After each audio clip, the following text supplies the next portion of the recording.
Hello, hello, hello, my friends. This is Dr. David Snyder checking in from beautiful sunny Ocala, Florida. And we'll be starting our Defense Against the Dark Arts webinar shortly. It's about 3:39 p.m.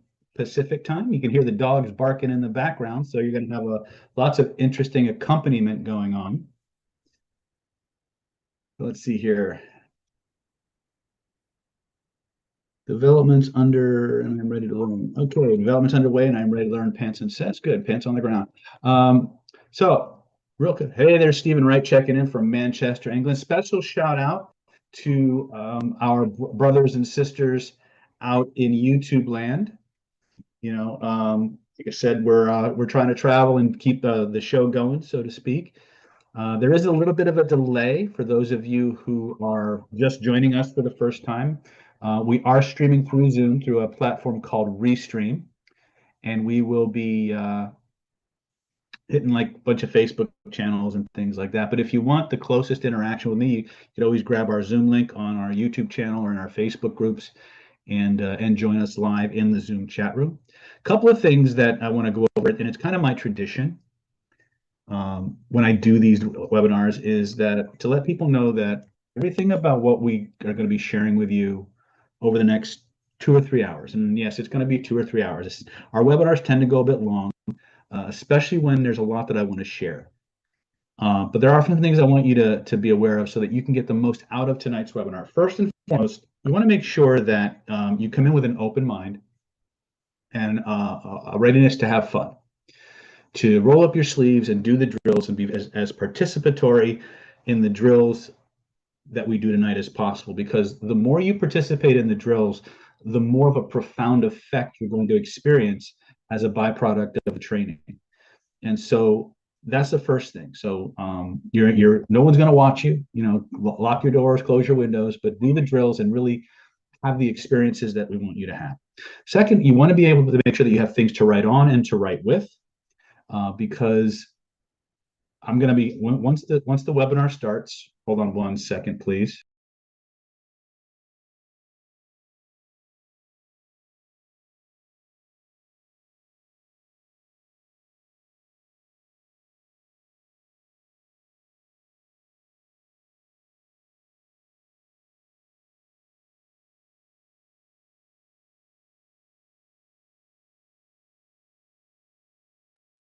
Sorry about that, folks. Never let anyone in a busy household know you'd like it to be quiet, because it's like dropping a little drop of blood in a piranha cage, a piranha tank. Anyway, that being said, so you want to have things to write on and write with.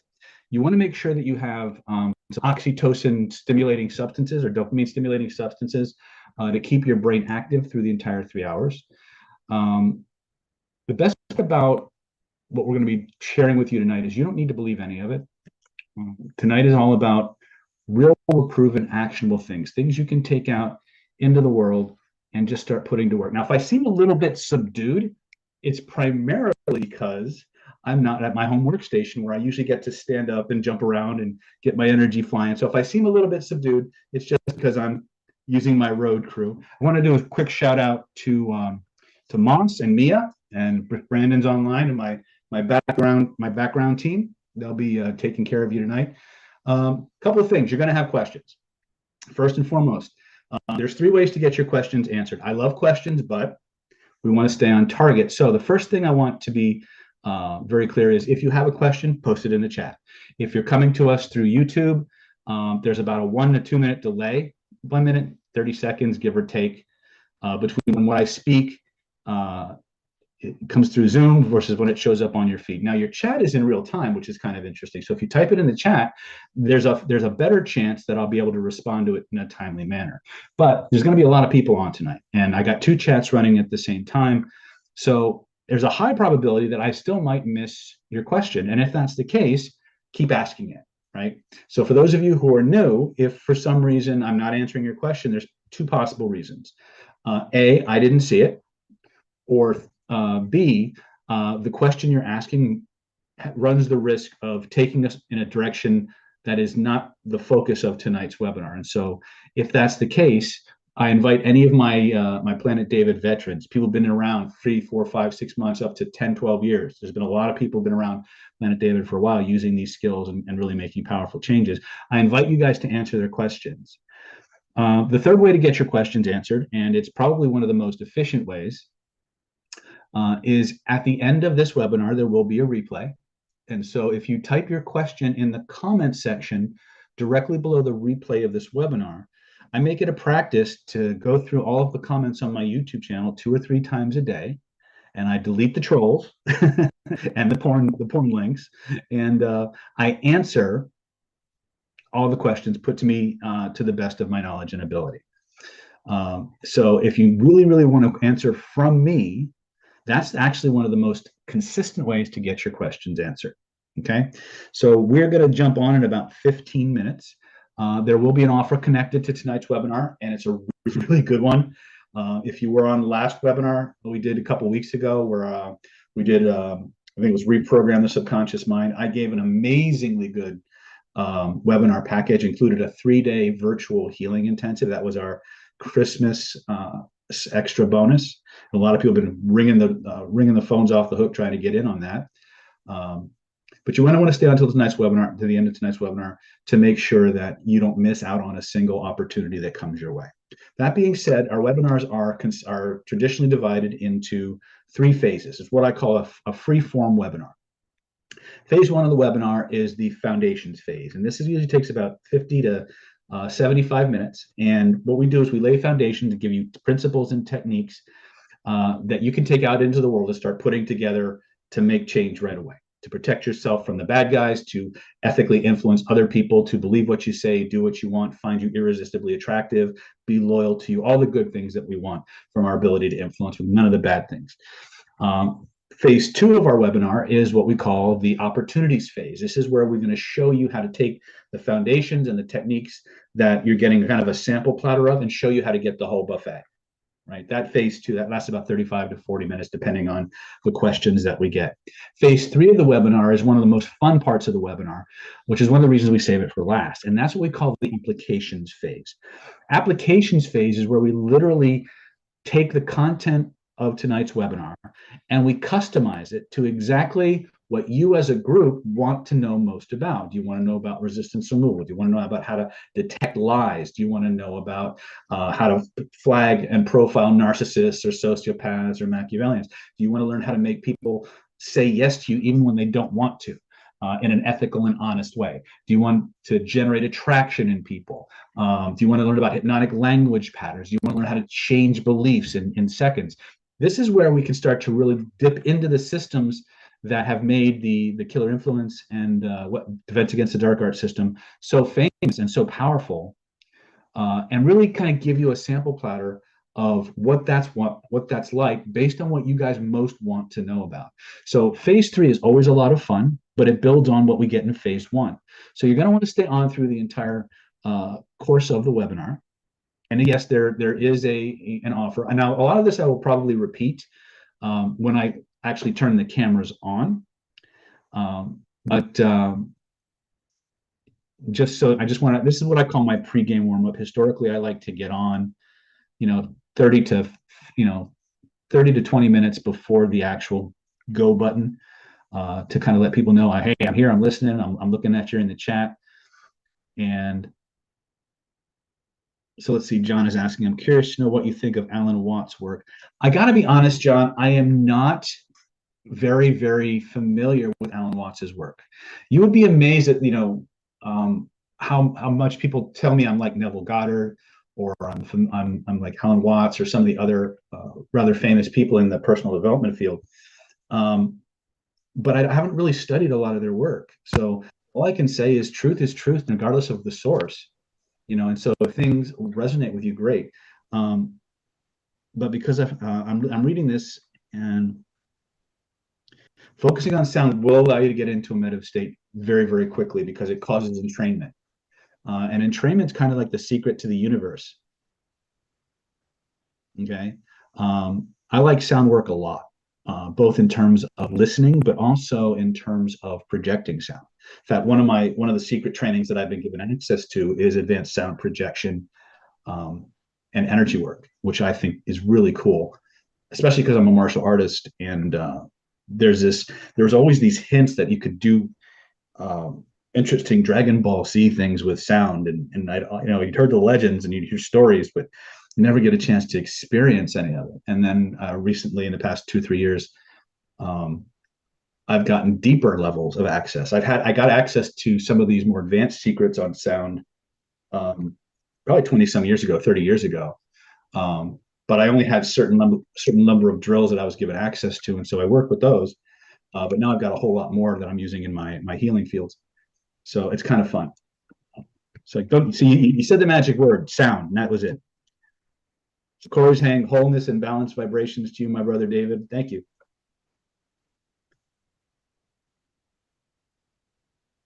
Pants on the Ground is saying a great wizard who taught defense against the dark arts once said, I can teach you how to snare the senses, bewitch the mind, and even put a stopper on death. I ponder what the last claim meant. Well, if you believe in suspended animation, if you believe in um, the fountain of youth, the philosopher's stone, those kinds of things, um, those are very alchemical things for Mr. Snape to say. Anyway, let's see here. All right. So listen, it's 3:50 by my clock. We got about 10 minutes.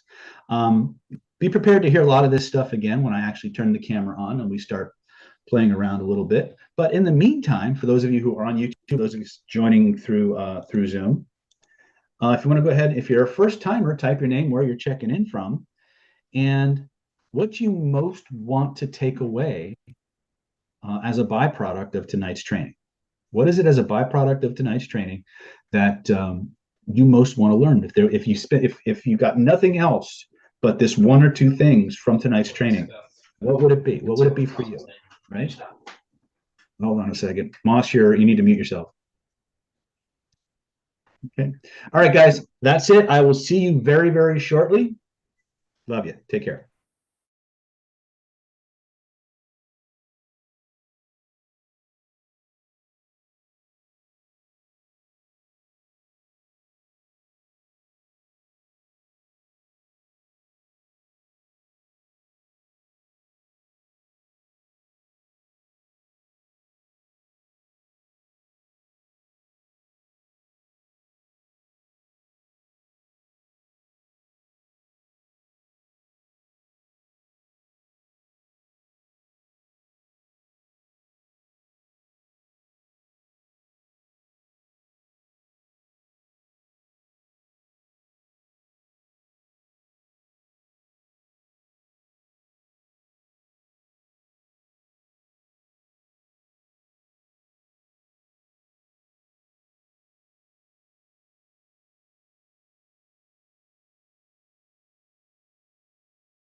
Hello, hello, hello, everyone. Welcome to Weapons of Social Seduction, Defense Against the Dark Arts of Manipulation and Secrets of Ethical Influence.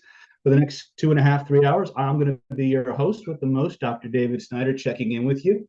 So just so I have a basic understanding of what's going on, if you're brand new, please type your name, where you're checking in from, and what you want to take away from tonight.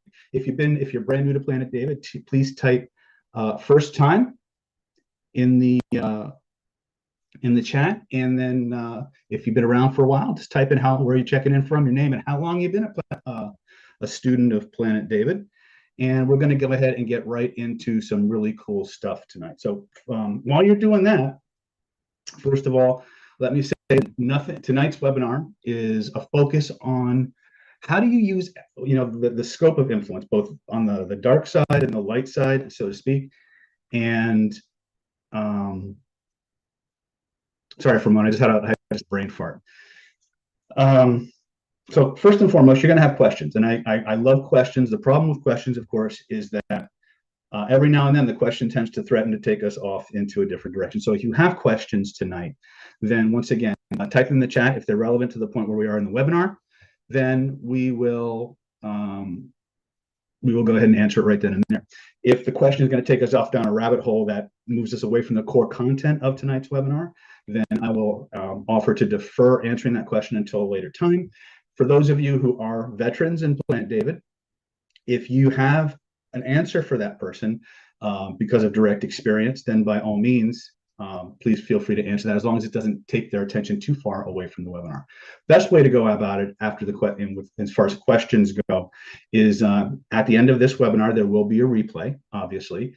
And in the comment section below this webinar, you can absolutely type your question in, and we will I make it a practice to go through the webinar chat every 2 or 3 times a day and answer the questions as they come up.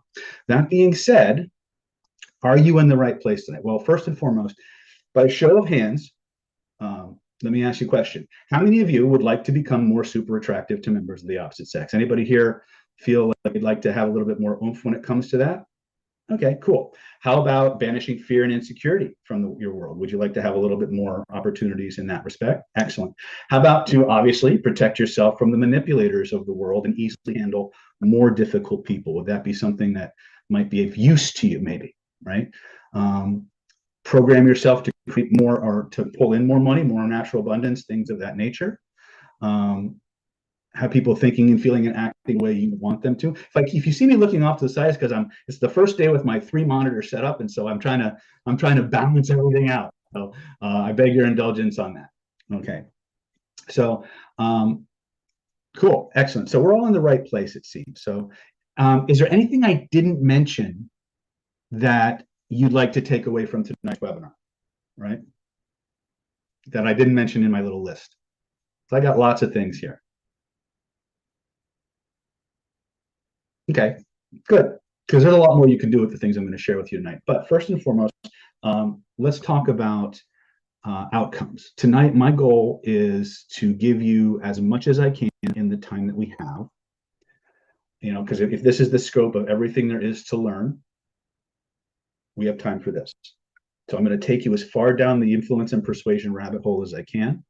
I'm going to give you as much foundation, as much actionable material as is possible to give in the time that we have. And I'm going to point you in the direction of where to go to level it up, to take the next step. Is that something that you guys might be interested in? Does that sound like a fair trade? Yes or yes? If you like it, type that in the chat. Okay, excellent, excellent. Now, I'll be upfront with you. I'm a teacher who doesn't like PowerPoint and who thrives on feedback. I really am. And so I'm going to minimize PowerPoint work as much as possible. There will be times when we have to do that. So first and foremost, let me give you the really quick introduction to myself. How many of you, just by show of hands really quick, is this your first time with me? So I got 6, 7, 8, 9. Okay. The number's climbing quickly. All right. So let me give you a quick background of, as I like to call it, who is Dr. David Snyder and why should I care? First and foremost, I am an actual doctor. This is a copy of my diploma from Pacific College of Oriental Medicine. I've been a licensed acupuncturist since 2005. I've maintained a practice in Solana Beach, California, where my specialty was treating physiological illness caused by repressed emotion. So while a lot of hypnotists and a lot of neurolinguistic programmers would treat things like social phobias and fear of flying and things of that nature, my practice, almost from the time I opened my doors, was almost purely medical referrals. And it was almost always started. It started with chronic and intractable pain, and then it evolved into terminal and chronic illness. So illnesses that have as its root deeply repressed emotion, and that was where I really spent most of my time in my 15 to 17 years, and I gained tremendous insights into human beings as a byproduct of that process. But also, just so you know, I've authored over 15 different products on various forms of human influence, everything from how to persuade people, um, and from sales and marketing to attraction and dating, to health and wellness. In 2020, I was named the #1 NLP trainer of the year by globalgurus.org. That's what you see off in front of you here. But perhaps the thing I'm most proud of is the fact, and that it goes directly to some of the content that we'll be sharing with you in tonight's webinar, and that is this. In 2021 or 2020, this is from 2022, but we've been getting these since 2020. In 2020, the Killer Influence Seminar program, which is where the techniques you'll be learning are drawn from tonight, was named the #1 NLP training program, in the best training program in the world by globalgurus.org. Both Defense Against the Dark Arts and the original Killer Influence program have been that much lauded ranking. We've been the best program for almost 4 years now. I'm hoping to make another one, but we'll see. But I wanted to share that with you. As you can see here, this is the exact training you're going to be getting tonight. It's #1 program in the world of its kind. Okay. I also have a long and distinguished career in the martial arts. I was a professional martial artist for many, many years. And I have a 10th degree black belt in Okinawan Kempo Karate. I have certified instructor in combat systema. And as you can see, I've got more Reiki or energy healing credentials than McDonald's sells hamburgers. So I've been doing this a long time. So when you look at all this, it's very easy to say, okay, so David, well, this is a course on persuasion and influence. I get what some of this is relevant, but what about the other stuff? Why are you showing me these things? Well, it's because of what all these things have in common, and that's pattern recognition. You see, everything that human beings do has a structure. Everything that human beings do has a process to it. And if you have the eyes to see and the ears to hear, you can learn how to not only identify those patterns and those processes, but you can predict them. And because you understand how to perceive structure and process, you can also interrupt them and redirect them. And that gives you an unprecedented ability to not only predict and understand human behavior, but to influence it as well. So when you ask, what does all this have to do with human influence? Pretty much everything. Okay. That being said, we just went through this little checklist. So here's my personal promise to you guys tonight. If you stick with me until the end, right? This is what I can promise to, among all the other things that I'll share with you. This is what I can promise you. Okay. My personal promise to you is I'm going to tell you the fastest, most powerful, and ethical way to influence anyone to like, love, trust, and obey you in just a few minutes. I want to show you how to have people hanging on your every word, how to have people literally, in many cases, salivating, metaphorically, sometimes literally, to do what you want them to do, how to control your emotions and remove resistance to your influence, and the exact steps that you need to go from interesting information to maximum transformation in minimum time. Does this sound like a good agenda for tonight? Type in the chat if you're interested in learning some of these things. Cool. All right, Gustavo's with me. Excellent. So if you stay until the end, some of the things you'll be learning. I have a lot more planned for you than just this, but some of the things you'll be learning, I'm going to show you the secret back door into the human nervous system for unstoppable influence and maximum attention, focus, and connection. I want to teach you about, and you will experience firsthand, the secrets of emotional bonding, the hidden secret behind how to get any human being to do what you want. 4 pillars of irresistible hypnotic influence, how human influence really works and how to master it and protect yourself from it, and how to remove resistance to your influence, a little known formula for getting people to want to do what they just told you they did not want to do. And finally, the master keys to taking control of your life so that nobody else can do it for you. Because believe me, if you're not willing to take control, there's lots of highly paid, well-trained agencies willing to go out there and run your life for you. So that being said, This is the system within the system. Okay. This is the CPI Killer Influence Universal Persuasion Protocol. So what this is has 7 basic steps if you count the know your outcome part. So it starts with knowing your outcome, knowing what it is you want to achieve first and foremost. From there, you learn how to control your state. You gain neurological entrainment with the person's system. You use your language skills that you have available. You use these 3 to manage their state. You jump into their process and you link it to their values and their criteria. Now, we call this phase 6 process, the linking to the criteria and values, we call this the emotional bonding checklist, or the secrets of emotional bonding. So obviously, let me jump out of the PowerPoint really quick here. So once again, there's this is just this universal training here is a training of and by itself. So obviously, if this is the scope of everything there is, we got time for this. So what I'm going to share with you tonight are parts of the complete system. Nuclear parts, they're all nuclear, but really these are the things that you can just pull out of the system, apply them in your life right away, and start seeing verifiable, quantifiable results, right? The best part about it is you don't even have to believe this stuff will work. Okay. All you have to do is just do the drills and you'll see the response. Okay. So that being said, let me, oops, that didn't go where I wanted it to go. All right. So let's get into this. Okay.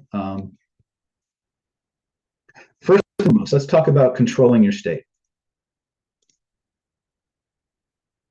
When we talk about controlling your state, remember, how many of you, by show of hands, would like to be up to 30% better at everything? Just go ahead and type that in the chat. How many would like to be up to 30% better at everything? Cool. Cool. All right. So this is phase 1. So remember, in phase 1, we're going to lay foundations. We're going to give you experiences. We're going to teach you principles that you need to know. Phase 2, we're going to show you how to get the access to the entire system. Phase 3, we're going to come back and we're going to build on the exact things you want to learn most about. So the first thing to understand is you got to know what you want, and then you've got to control your state. So when we talk about knowing your outcome, let me elaborate a little bit on this step for you. When we talk about knowing your outcome, if you were studying NLP or Ericksonian hypnosis or some of the other derivatives, they would have this very long, drawn out process. It's called Keys to an Achievable Outcome.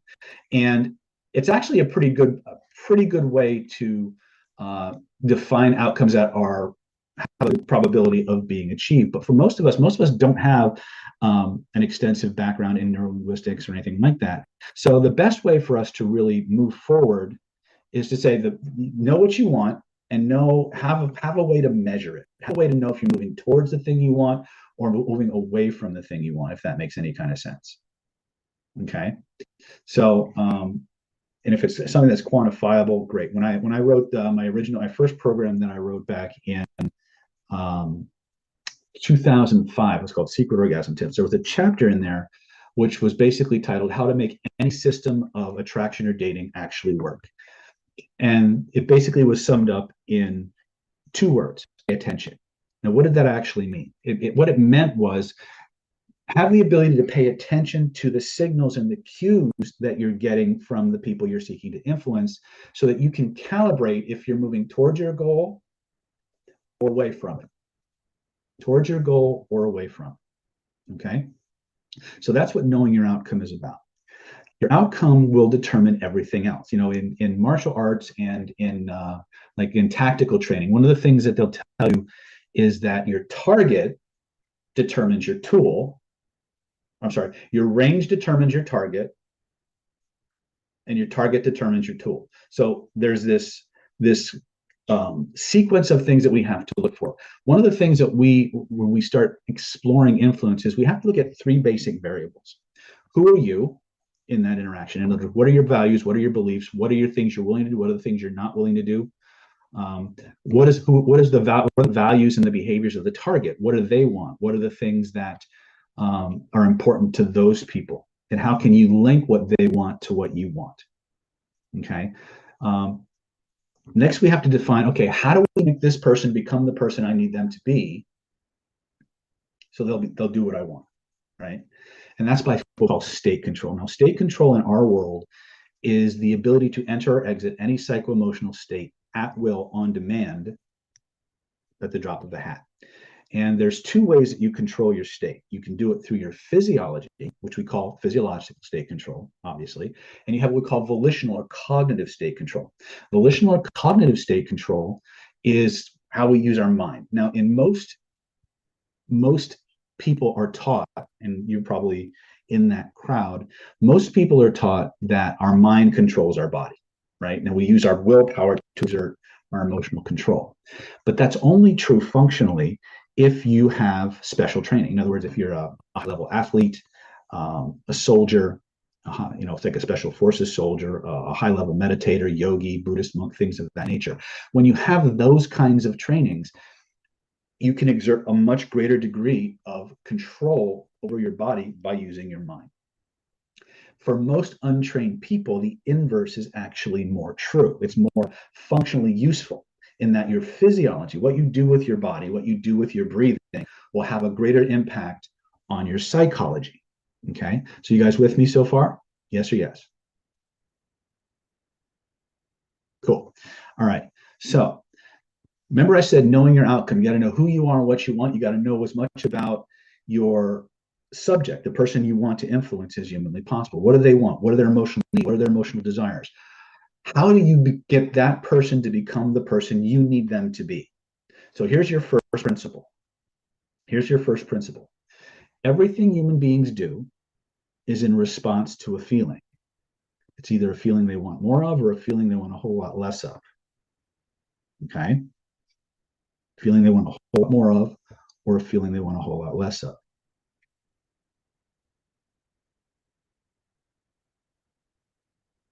Okay? Most people, how many people have ever heard the expression, all learning is state dependent? Have you heard that before?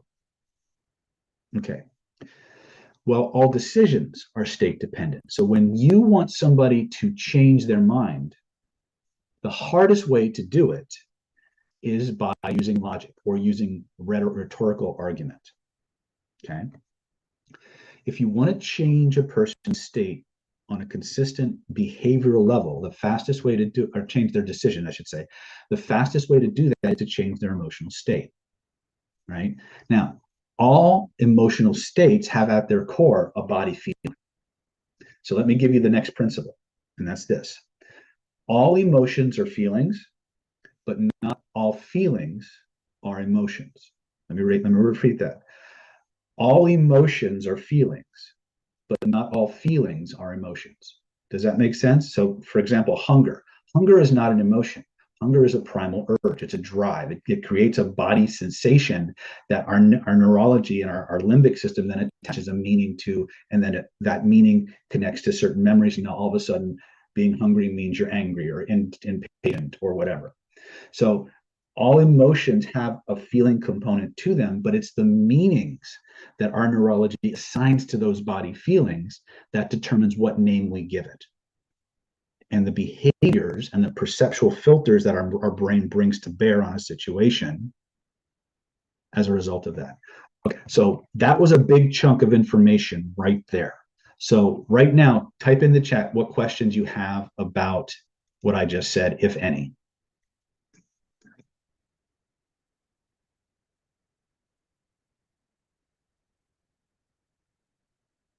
Any questions on what I said? You're very clear? Okay.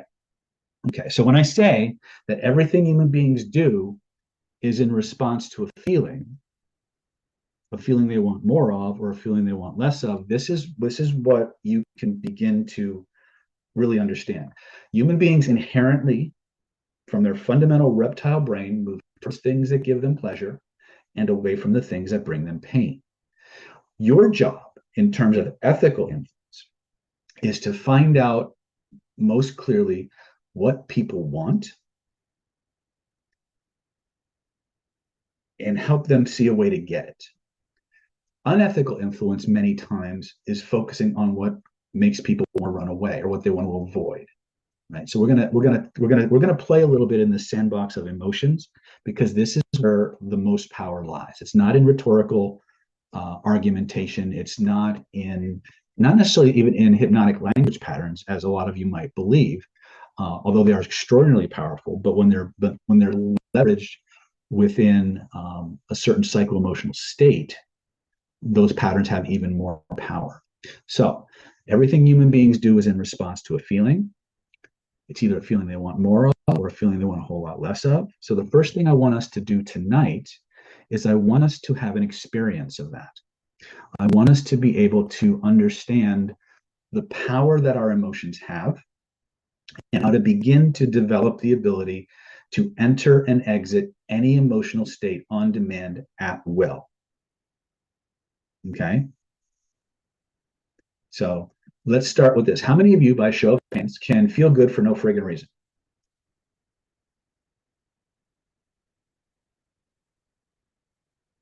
Okay, good. So here's how many of you, by show of hands, would like to be up to 30% better at everything? Would that be helpful? Okay, excellent. So here's what we're going to do.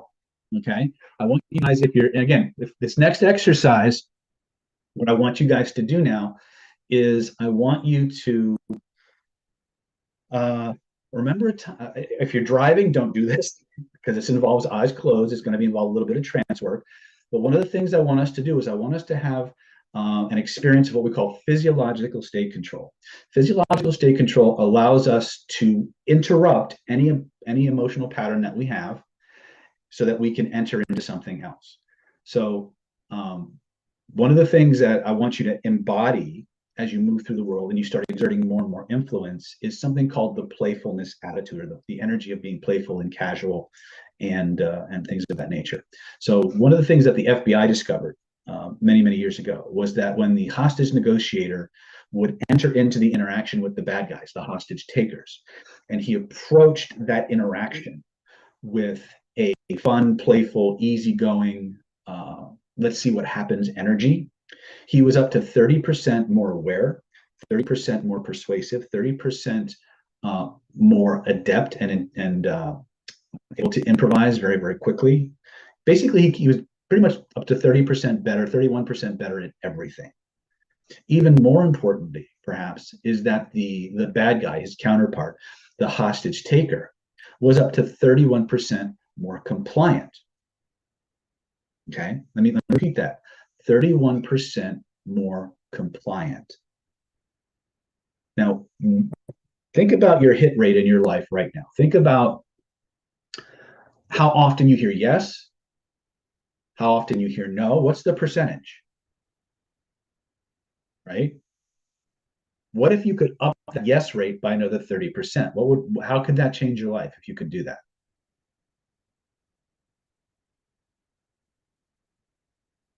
Okay. This is 80%, right? Think about what would happen if you heard yes 80% more of the, or up to 80% of the time. Would that change how you move through the world? Right? This is the secret that the FBI discovered. If you just move through the world in a playful, relaxed, easygoing, casual, let's see what happens state, that tends to happen automatically. So I'm going to give you a very, in our CPI trainings and our killer influence trainings, we devote a whole day to this level of work, like really getting good at this. Obviously, we have less than 3 hours to teach you some cool stuff. So here's what we're going to do. We're going to actually start to learn how to control our physiology together. We're going to go in and out of some very powerful emotional states. And if you understand the mechanics of what I'm sharing with you, you'll be able to do this anytime, anywhere, if you practice, right? And if you do this before you do affirmation work, if you do this before you make an approach, if you do this before a job interview, if you do this before you get on the phone with somebody, you're going to find that you're going to be much more empowered when you work with them. I'll give you a quick example. I have one of my students, David. He's one of our paid members here on the Platinum channel. He's come to a few events, but largely he's mostly a virtual student. And one day he was out. He was talking to this attractive woman, and he had been practicing his physiological state control. And he started to feel his frame slipping, like he was starting to go back into that kind of closed-in, shy, introverted person that he's normally used to being. But he had the awareness to say, wait a minute, shift my state. So what he would do is every time he found himself starting to shift into this, he would pop his physiology back. He would give himself a little space, and before you know it, he had this witty, fast repartee going. And every time his body tried to go back into that habitual posture, he would intentionally break it and go back to the empowered posture. And he had the most amazing time. He collected phone numbers, and he had some amazing experiences. And he directly credits what you're about to learn to his ability to do that. You see, in persuasion and influence, you don't need a lot of information. You just need information that's proven and well applied and the willingness to use it. So for this drill, what we're going to do, we're going to do two. One is called the frame game. The other is called what we call gross physiology, right? This is a physiological state control drill. So the first thing I want us to do is I want us to just, again, if you're driving, please do not do this. Okay, watch the replay in a time and a place where you're safe. Right? I don't want to hear about anybody going off the road or going into, having an accident because they close their eyes at the wrong time. Right? You're doing this at your own risk. So I want you to close your eyes for a moment, and I want you to think back to a time in your life when you felt the most amazing, thrilling, fulfilling, satisfying pleasure ever. Right? And on a scale of 1 to 10, it was like a 47. Right? Now, I'm not the pleasure police. I'm not going to ask you where you were going, who you were with, what you were doing. Right? All I care about is when you remember that moment of absolute joy, fun, and pleasure. Right? And let me be very clear. I don't care what the pleasure is. It could be the simple joy of biting into a freshly baked chocolate chip cookie. It could be the day you got married. It could be the day you got divorced. It could be the greatest sexual experience you've ever had. Right? It could be the most profound spiritual experience you've ever had. I don't care. All I care about is that when you remember that moment, I want you to just close your eyes and remember that moment. Remember what you were seeing in that moment. Remember what you were hearing. Remember what you were smelling. Remember what you were tasting. Because when you do that, when you're in that place, and you see what you see, and you hear what you hear, and you smell and you taste what you smell and you taste, there's an amazing, wonderful feeling that you get. Feeling of absolute pleasure. And I'd like you to notice that there's a place in your body where those amazing feelings start, where they grow, where they spread from. And take a moment, point to where you're feeling. And I'd like you to notice that there's a color, maybe even a series of colors connected to those amazing feelings. What color or colors would that be for you, first impression? Now imagine for a moment if there were a picture floating in the space around you that represented those amazing feelings, a picture you could reach out and touch. With your other hand, take your hand, reach out and touch that picture. Now trace the outline of it with both of your hands so you know how big it is. Just make sure we've got the right one. Grab the edges of it, make the picture bigger. Notice what happens to the feelings in your body. Do they get stronger or do they get weaker? Now, you don't have to type the answer in. Just stay with me on the exercise. Now make the picture back to its original size. Slowly pull that picture closer to your body. Does it get stronger or does it get weaker? Lift it up over your head. Pull it down around you like a big blanket. What happened to the feeling now? Did it get stronger or did it get weaker? Now, you can have this feeling back at whatever level of intensity you want in just a moment. But for the sake of our drill, I want you to unwrap that feeling, lift it back up over your head. Now, most of you know what a frisbee is. I want you to imagine this picture is now shaped like a frisbee, and I want you to throw that frisbee all the way behind you. All the way behind you until it disappears completely. When it disappears completely, scan your body. Notice what happened to the feelings in your body. How did they change? When you're done, lift your hands up. Imagine your hands are now the world's most powerful frisbee magnets. Suck that frisbee right back into your hand. And as you hold that frame up there, as you hold that pleasure in your hands above your head, I'm going to tell you the most powerful thing I can tell you today. Inside your mind, body, and soul, you are the god or goddess of your reality. You're the king or queen of your universe. And you have every right, privilege, and authority to make any change that you want for any reason that you want. I want you to play with that power now. I want you to take this picture that you're holding and I want you to make it bigger, make it smaller, move it in your body, move it out of your body, move it up, move it down. Notice how every time you change that size, shape, and location of that picture, the feelings and the intensity of those feelings and the quality of those feelings in your body change as well. And I want you to keep playing with it until you find the exact size, shape, or location that gives you the exact feeling that you want to have at the exact intensity level that you want to have it. When you find that sweet spot, I want you to fix it into place. Let the feelings flow from the picture to your body, from your body to your heart, from your heart to your bloodstream, and from your bloodstream, every place your blood flows, those feelings go into every nerve, into every cell, into every atom, into the very DNA of the cell, transforming, reprogramming, turning each and every cell of your body into a powerful, perpetual pleasure factory. Each cell of your body generating more and more and more of those amazing feelings in an infinite, ever expanding, and unlimited supply. There's no need to measure it, manage it, or make it happen faster. Just notice that process taking place. Allow it to install itself completely. And when you know it's strong, it's locked in, test it. Try to turn it off, try to take it away, and notice what happens instead.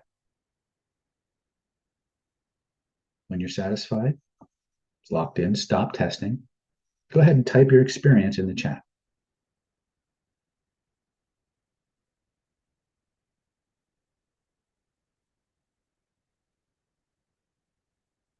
Go ahead and type it. What'd you notice? M123 says magical. Very good. I am here now. Gratitude, Dr. Flick. Okay. Amazing. Holy shit. Wow, this is fun. Yes. Because if you're not having fun, you're not being effective. Right. So this is something I would do with every single client that I would work with in the clinic. It's something I teach every single one of my influence and persuasion students. Because once you have it, once you understand it, there's no state you can't manage. My face is hot and I'm smiling. Very good. Very good. Now, tingles, excellent. What you just created was true magic, by the way. But that's a different class for a different day, right? We call this the frame game. And it's an amazing way for you to understand a phenomenon we call the proprioceptive grid. Now, we don't have time to touch that. That's something you'll learn about if you come to the Healing Intensive or you get to Killer Influence in January. We'll talk about the proprioceptive grid from an influence standpoint. From a person alchemy standpoint, the proprioceptive grid is one of the most powerful tools that you have at your disposal to change any feeling you want into any feeling you want, right? And that's not a brag. That's just how it works, right? It's about empowering yourself. Okay. So I want you to play with this a lot. Play with this 5, 10, 15 minutes a day, 3 or 4 times a day. And what you'll discover when you start playing with that is that you will gain greater and greater and greater levels of control over any feeling, thought, or memory that makes you feel good or bad. If it makes you feel good, you can make it better. If it makes you feel bad, you can make it better. Or you can just make it go away, right? In a way that actually cleans it out of your system. Was this useful? Was this helpful? Yes or yes?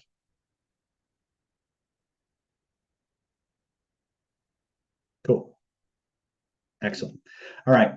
The next drill in our control training is called gross physiology. Now, gross physiology, the way I teach it on webinars, uses a little bit of the magic frame. So when we do this, remember that for every psycho-emotional state that you have, there is a corresponding, let me be very clear, there is a corresponding posture and breathing pattern that allows that feeling or that emotional state to manifest. If you change the physical posture and the physical breathing, that state can't engage or engage to nearly the same extent. So remember I said my student Dave found himself, his posture started to change as his emotional, he wanted to go back to that habitual introverted version of himself. And the minute he was became aware of it, he popped his physiology back and he held it, right? This is where we're going next. Now we're going into the physiological state control that David was using. But because we don't have, 8 hours to train this, I'm going to kind of modify it a little bit so you can get a result a little bit stronger, faster. Would that be okay? Yes or yes? Okay, excellent. So here's what we're going to do. If you can stand, please stand. If you don't, let me see. I don't know if I can do that disappearing off camera. No, I'll sit and do it. Pretend I'm standing. Okay. So the next one, I want you to close your eyes and I want you to remember a time in your life when you felt like an absolute winner. Now, I'm going to be very specific in what I want, what you're going for. I want you to remember a time in your life when you saw something that you truly wanted, like on a lust factor of 1 to 10, it was like a lust factor of 77. I mean, that's how bad you wanted it. And you made a decision in that moment that you were going to get it no matter what. Take a moment and again, think about what comes up first. I don't really care, but usually that's the best way to go. Okay. I want you to remember that moment when you saw what you wanted and you made a plan and you put that plan into operation, you went over, around, and through. And no matter what got in your way, you went through it and you, boom. I want you to remember that moment when you nailed it. Home run, right? You got the job, you got the girl, you got the guy, you got the promotion, you got the client, whatever it was, you won the game, right? You won a lot. I don't know. Usually lotteries, we don't plan that well, but I want you to remember that moment of absolute victory. I want you to close your eyes. Remember that moment of absolute victory. I want you to see what you were seeing in that moment. I want you to hear what you were hearing in that moment. What were you smelling in that moment? What were you tasting? Because when you do that, now some of you are saying it's difficult. Here's the deal. If you're having trouble coming up with something that I just mentioned from memory, here's the next level. What might that be like? Pretend. Imagine what something like that might be like. What were you seeing in that moment? What were you hearing? What were you smelling? What were you tasting? Because in that moment, when you see what you see and you hear what you hear and you smell and you taste what you smell and you taste, there's an amazing, wonderful feeling that you get. A feeling of being absolutely victorious. And as you feel that feeling in your body, I want you to remember that moment of victory. And I want you to remember the way you were standing in that moment. Remember the way you were breathing and breathe that way, stand that way. Take a few minutes to just really get into that body configuration. Let those feelings come flooding up. If there were a color connected to those feelings, what color or colors might that be for you, first impression? Breathe those colors through your entire being. Let it fill you up like water fills up a bottle, like fluid fills up a test tube, like hot air or helium fills up a balloon, right? When you've got that, when it's locked in, I want you to summon up your willpower. And without changing a single thing about the way you're standing, without changing a single thing about the way you're breathing, as an act of will, try to go bad. If you catch your body starting to shift, pop it back to the winner's physiology and notice what happens. Take a few seconds to do that. Try it on your own, right? And when you're satisfied, you've learned what you need to learn. Stop trying. Let that wonderful winner state fully engage. And then type into the chat what you experienced.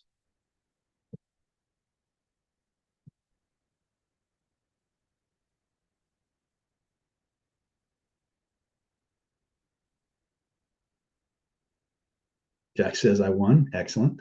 Triumph. Is that a good thing? Badassery, standing tall and confident. What happened when you tried to feel bad? When you tried to will yourself to feel bad, what happened? I refused. Okay. Couldn't. Difficult to feel bad. Excellent. Sovereignty is RNC is immediate realization. Excellent. You've just, to quote Obi-Wan, you've just taken your first step into a much larger universe. Now, let's talk about, before we move into the next phase of this, let's talk about defense against the dark arts applications. The people that you meet will intentionally throw you into positive states and then negative states. And so one of the things I want you to start to become aware of is when your physiology starts to change as a result of what somebody else is saying, pop your body back into the winner's physiology. Okay? Because if you can maintain the physiology, then the perceptual filters in your body will stay positive. They'll stay self-actualizing. If you allow your physiology to be distorted from the internal emotions that this other person is trying to generate in you, then your perceptual filters will shift to reinforce what they're saying. Are you guys following me here? So Sherry is saying, when they're negative at me, I like to picture a mirror facing them so it goes back. You can do that. But the idea here is I want you to become aware of your physiology and your posture so that anytime you feel that physiology being modified by the input of somebody else, your first thing, and if you do that, what will happen is the energy fields around your body, like in Chinese medicine, they call them your wei qi field. Your wei qi fields will actually expand and get stronger, right? Because what happens is when people are attacked or manipulated in ways that make them feel bad about themselves, their posture wants to sink and go down. And that blocks the energy flow in the body. And then the wei qi fields out here become even more permeable. So you're always going to be better performing emotionally if your posture and your breathing are regulated. Okay, so Gustavo was saying sometimes the feeling is so intense I feel it before I get a phone call. Yes. And when you feel it, this should be like the check engine light on your dashboard. The moment you feel a negative feeling and you feel your physiology starting to shift, the first thing you should do automatically, pop into your power pose, pop into your power posture. Dominic, will that stop? Yes. One of the things you do when you start going into tunnel vision, when you start going into fight or flight, the first thing you want to do, sit up straight. In other words, change your physiology and look around. Literally like this, and then breathe. Okay? When you look to the sides like this, it forces your peripheral vision to come back online, and then you have much more physiological control. That was actually something I learned many, many years ago in terms of fight or flight when the adrenaline jump hits you. Okay? So posture, breathing, eyes. All right, remember that. Posture, breathing, eyes. The predators of the world, there's many different types of predators, and there's many different tactics that people use. So when we're talking about people trying to induce fight or flight, one of the first things that's going to happen is you're going to get that tunnel vision effect, right? But almost always before that happens, your posture will go to shit first. Literally, they'll either put you in an emotional state where your physiology crumples, or they'll manipulate you physically into a state that makes you less resourced. Is this useful? Is this helpful? Dominic is asking, is this similar to the circle of confidence? No. They're actually completely different. Okay. Cool. Okay. So let's look at what we've got. We've talked about knowing your outcome, knowing what you want, knowing if you're moving towards it, having a way to measure if you're moving away from it. Talked about controlling your state. Now, believe me, if this is the scope of everything there is in our state control training, we did this, right? But if you just did these every day, do you think it would make a difference? Yes or yes? Okay. So again, now here's the thing. If you only do it, this is David going into teacher mode, or coach mode, I should say. If you only do it once on this webinar, it's a parlor trick. It's a parlor trick. But if you take the drills and you apply them in your life and you do them every day for fun, but you do them a lot, what's going to happen is your emotional muscle, your ability to perceive internally and externally, is going to grow and expand. And you'll become more and more aware of subtler and subtler attempts at people influencing and modulating your state, including your own self modulating your state. Two of the problems is that we have this domino effect of emotions in our body that start that roller coaster long before we're conscious. But the more you play with these drills, the more internally aware you're going to become, as well as externally aware. Okay, so the more you play with these, the more powerful you become, and that's one of the things I'm always teaching my killer influence students and my NLP students and my hypnosis students is the more playful you are, even when you're dealing with the most heinous shit on the planet, the more powerful you become. Okay, being playful, being relaxed, laid back, explorational unlocks the creative faculty of your unconscious mind and gives you the ability to perceive possibilities and solutions that when you get too serious or you get too tense, they lock you out of. Right. So that's a process and none of us are special. We all have these mechanisms inside of us. The question is, are they running on autopilot, or are we actually learning how to take more measured control of them? Right. Does that make sense? All right. Let's talk about rapport. Let's talk about, and again, when we go back to, second, we go back to this, right? So when you see this design again, we've talked about knowing your outcome. We've talked about controlling your state. Now we're going to talk about getting rapport and neurological entrainment. And this is where things start to get really freaking cool. Okay. You guys remember at the beginning of the webinar, I said, I'm going to teach you the back door to the human nervous system, how to hack it so that people, the moment you start speaking, it's like hanging on your every word and they can't look away even if they wanted to. And the longer they listen, the more attractive to you they become. Would that be useful? Would that be helpful? Okay. So many of you have heard of this technique. It's called the echo technique. And it's so powerful and yet so ethical, it's almost unfair. Okay. So here's the principle that I want you guys to embody when we go into the echo technique. Okay. If you follow my my way of thinking or my line of thought, it's impossible for you to misuse this technique. The most powerful words any human being can hear at any given moment are words that just came out of their mouth. Let me repeat that 2 more times in case you're taking notes. The most powerful words that any human being can hear at any given moment are the words that just came out of their mouth. Last time, 3rd time. The most powerful words that any human being can hear at any given moment are the words that just came out of their mouth. Okay? This technique is called the echo technique. I'm going to share with you some basic bullet points on this. All right. By the way, my veterans out there in David Land, how many of you have actually used the echo technique out in the real world? Yes, yes, Anthony, the words that came out of their mouth. Okay. Now, when we train people, and you come to Killer Influence, when we train you in this, we're going to train you, we're going to do what we call verbatim training.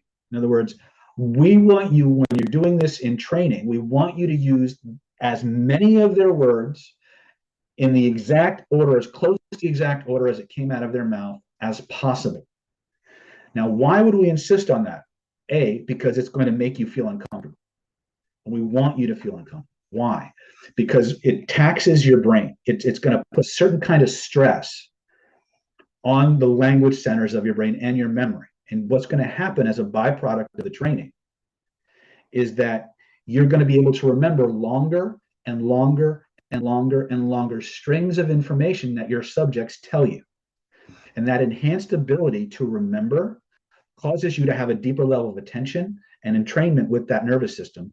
But it also, if you come into the advanced NLP training, you'll also have the ability now to remember what they said in the sequence that they said it, so that you can analyze their language and extract information from it.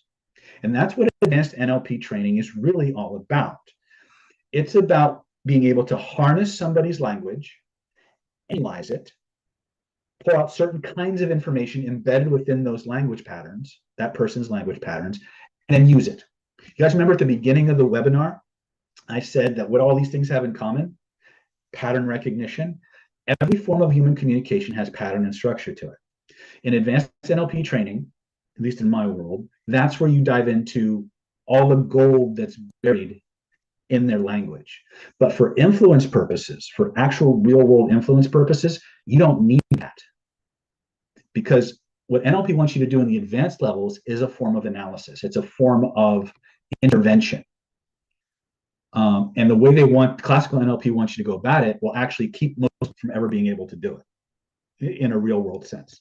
But if you train this the way I'm going to teach you, when you get to an NLP class, you'll be able to rock anything they give you because you'll be using this in a real world fashion, right? The training won't be limited to a willing partner in a seminar, okay? And I'll tell you all the reasons why that's true after we train. So we're going to practice and understand the echo technique. Then we're going to go into the next phase of this. We're going to jump actually. Let me do this. We're going to jump actually from the rapport and the language section right into the emotional bonding and criteria and values section. We call this the emotional bonding checklist. So you'll notice that this is all shaped. You notice that this diagram is shaped like a target, right? And the reason for this is because all of these things on the outside of the circle work on anybody who can hear you, anybody who can read what you're writing, anybody who is looking at your email or within the sound of your voice. It'll affect all of them. As you move towards the center of the diagram, the influence, each of these layers is a multiplier. It multiplies the levels that went before it and makes it even more powerful. But as you can see, it gets progressively more targeted, progressively more specific. So by the time you hit the center of the persuasion bullseye, as we like to say it, you're actually targeting a very specific set of people with a very specific set of emotional needs and desires. Okay, so we're going to start with the echo technique, and we're going to jump right into emotional bonding, and I'm going to give you the opportunity to experience emotional bonding for yourself within yourself, and then we're going to go into phase 2, and we're going to show you how to level up. Does that sound like a plan? Does that sound fair? Type in the chat if you think that's a-okay. Okay, good. All right, so let me go ahead and change screens here.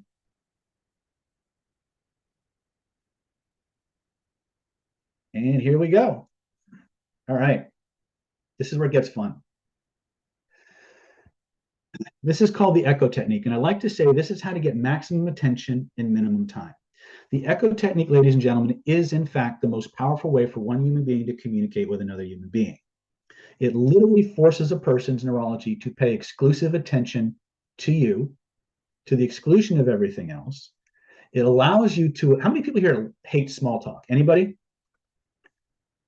Like you get in a conversation with someone you barely know, and like within 5 minutes, you've talked about the weather, you've talked about sports, and now you're running out of shit to say, right? And yet you want to be interesting, you want to be engaged, but you just don't know what to say. This will change your life, okay?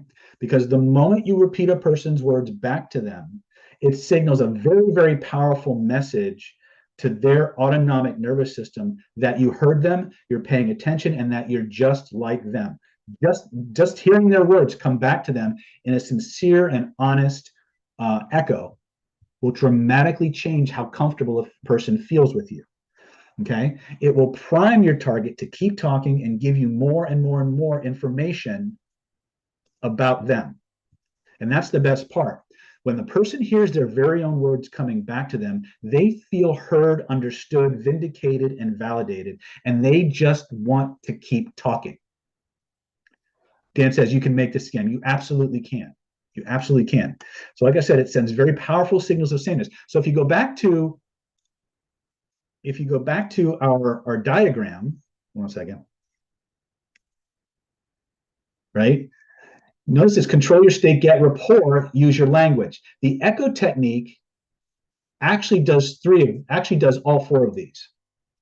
That's what's crazy about this is that, and if I were teaching you classical NLP, you'd have techniques for this, you'd have techniques for this, you'd have techniques for this, you'd have techniques for managing the state, jumping into their process, linking to their values. But when you use the echo technique, the way I teach it, you hit all of these, either directly or indirectly. So you're automatically generating rapport. You're automatically using your language in the most powerful, compelling, and hypnotic way imaginable at that level of the conversation. It's going to cause them to go into a profound state of connection and attention towards you. It makes them far more open to your influence, and it primes people to self-disclose. What you're going to notice, and my veterans who've been using the echo technique, please chime in on this. When you use the echo technique out in the real world on real human beings, it's like somebody just opened the floodgates to their life. They just start running off at the mouth and telling you all kinds of things about themselves to you without you having to ask. True or not true? Aaron says they bare their soul. It's crazy true, Jax is saying. Right? Like a fire hose saying, right? In fact, the biggest problem with the echo technique is that it works, right? But this is where we start, because you can't influence people without a lot of training. You can't influence people until you get into an interaction with them. And you need to make sure that their system is primed in such a way that they feel the most open to you, right? Mandy says, I feel guilty getting all this info about them. Don't. And I'll tell you why that is, Mandy. Here's the thing. The echo technique, and again, people might disagree with me. I respect their right to be wrong. But every human being on the planet is moving through the world looking to connect with other human beings. Okay? Period. End of story. They're looking to move through the world, connect with other human beings. But the way we've taught for socialization is not the most optimal way for a human being to be communicated with. Every human being is moving through the world, pinging the universe, looking for people that match themselves. Say what you want about opposites attract. They attract, but they rarely stick. One of the reasons they attract is because they're different, right? And the moment they catch our attention, we start checking off boxes to see how much like us they are. And the more boxes we check off, the more we like them. Okay, when we get to the defense against the dark arts aspect of this, we're going to talk about something called the golden rule of friendship. That is something that you should all understand.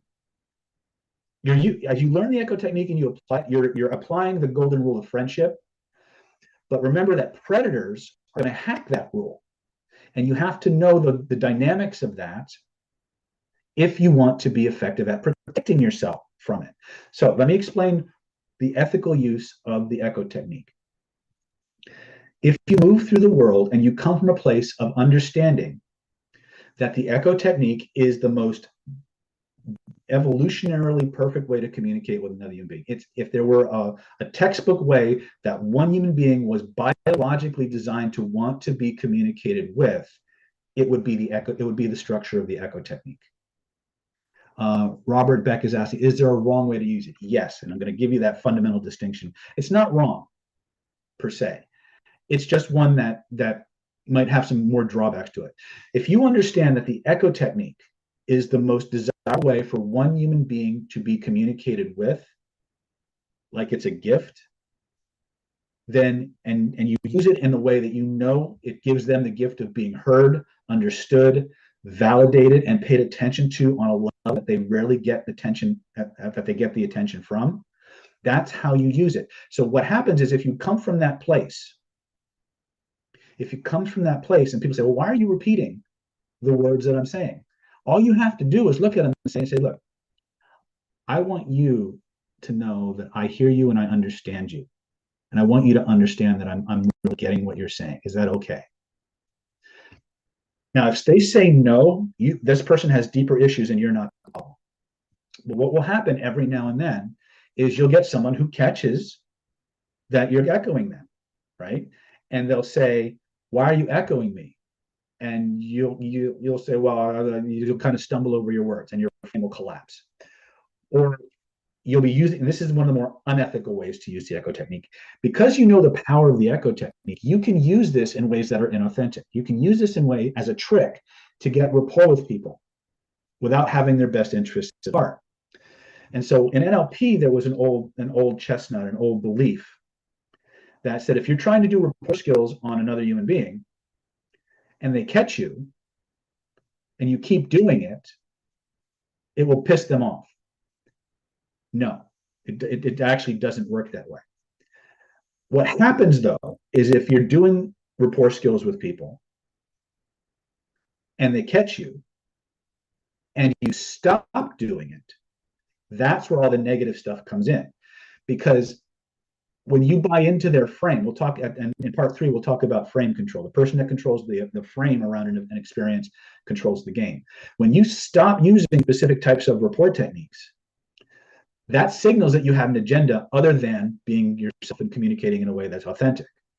But by continuing to do it, you're sending a very powerful signal that this is who you are, this is how you communicate, and after a few minutes, they won't even notice you're doing it anymore. They won't care anymore. But if you get caught and you stop, that's when you've literally lost your frame. In other words, you're no longer the person who's communicating in a way that is most gratifying to the person listening to them. Now you're doing something that's tricky. You understand the difference? So Laura's saying 18 to 20 students have so much going on and are in one of the greatest periods of growth and change. The echo technique give me a way to understand what they need. Excellent. Okay. So the idea here is it's not the technical aspects of the echo technique that can make it or break it. It's where you're coming from. So think about it this way. Think about it this way, and then we'll move on because I want to keep on our schedule. Let's assume let's say there's a person that you want to communicate with, and you know that there's one way to communicate with them that would make them feel the most paid attention to, vindicated, validated, heard person on the planet in a way that would make them feel absolutely wonderful about interacting with you. And then you deliberately choose not to do it. Okay, who's the jerk now? Right? Don't be that one.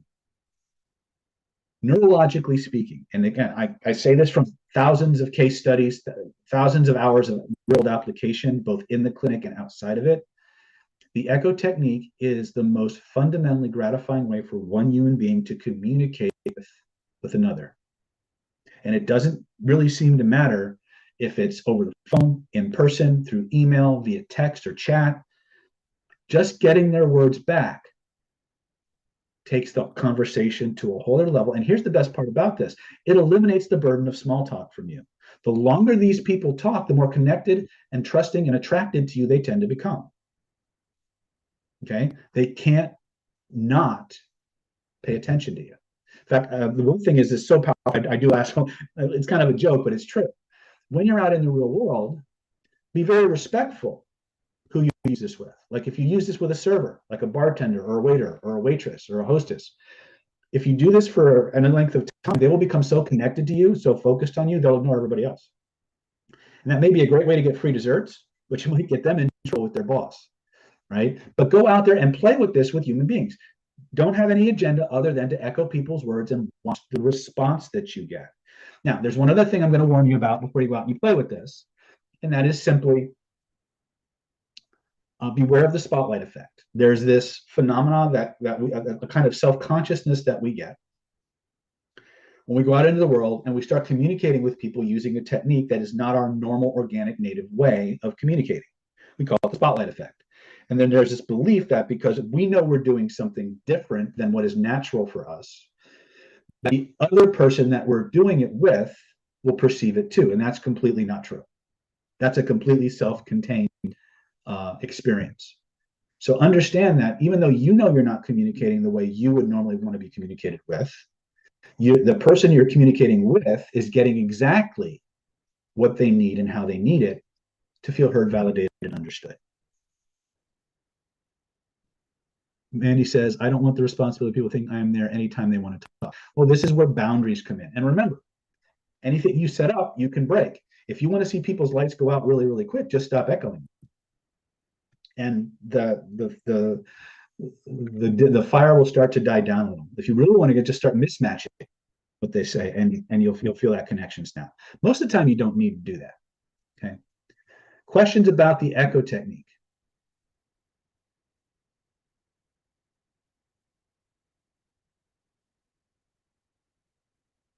So David is asking if echoing and mirroring attracts them, does not doing so have the opposite effect? It can, absolutely. Okay. Has this been useful? Has it been helpful? Cool. All right. Let me see here. All right. You guys ready to explore the power of emotional bonding? Yes or yes? Cool. All right. So here's the thing. When we start doing emotional bonding now, we're still going to use a person's very own words. The echo technique going forward now in almost every compound technique that we're going to play with is going to be part of it, right? When you start echoing people's words, everything else you do gets exponentially more powerful. So Robert is asking, does it even work if the other person is only talking sarcastically and ironically? In many cases, yes. In many cases, yes. Now, let's be clear. You don't have to echo their tonality for this to work. In fact, in advanced training, when you come to Killer Influence, we'll show you how to echo somebody without sounding like you're echoing them. And one of the ways is to not use their tonality or their volume or whatever. But the idea is that as long as the nervous system is getting snippets of sameness, it will continue to cleave and pay attention to the source of those snippets. And the longer it pays attention, the deeper into connection it goes. Okay. David, that's a little more than I have time to go into. But if you access your Killer Influence program, there's a whole training that we call it Rapport Wars, right? And you'll learn it in Killer Influence. Natasha's asking, some people are too selfish and they will try to drain you emotionally once they see you take your time. Yes. And that's where the opposite is true. Deliberately mismatching them in any way, shape, or form will cause a disconnect and will break that frequency. And so it's harder for them to steal your attention. Okay. Again, when you come to Killer Influence, you're going to get trained in that. There's 5 days of it. Okay. So Jason has to think an example or two in action to help it sing it. You talking about the echo technique or something else, Jason?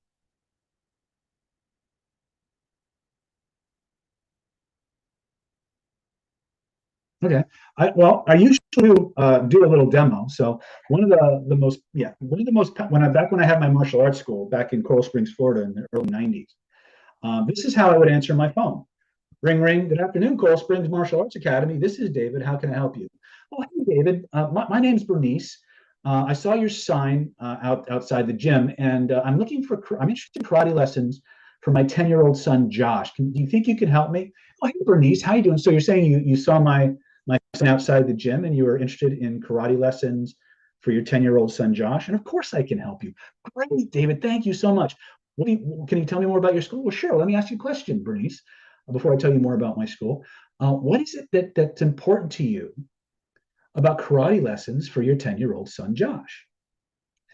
David, well, first of all, Josh is 10, right? He's going to be, he's in fifth grade. Well, he would be going to fifth grade, but he's done so well in school. He's so smart, in fact, that his teachers actually moved him up to grade. So he's actually going to sixth grade. And he's a little small for his age anyway.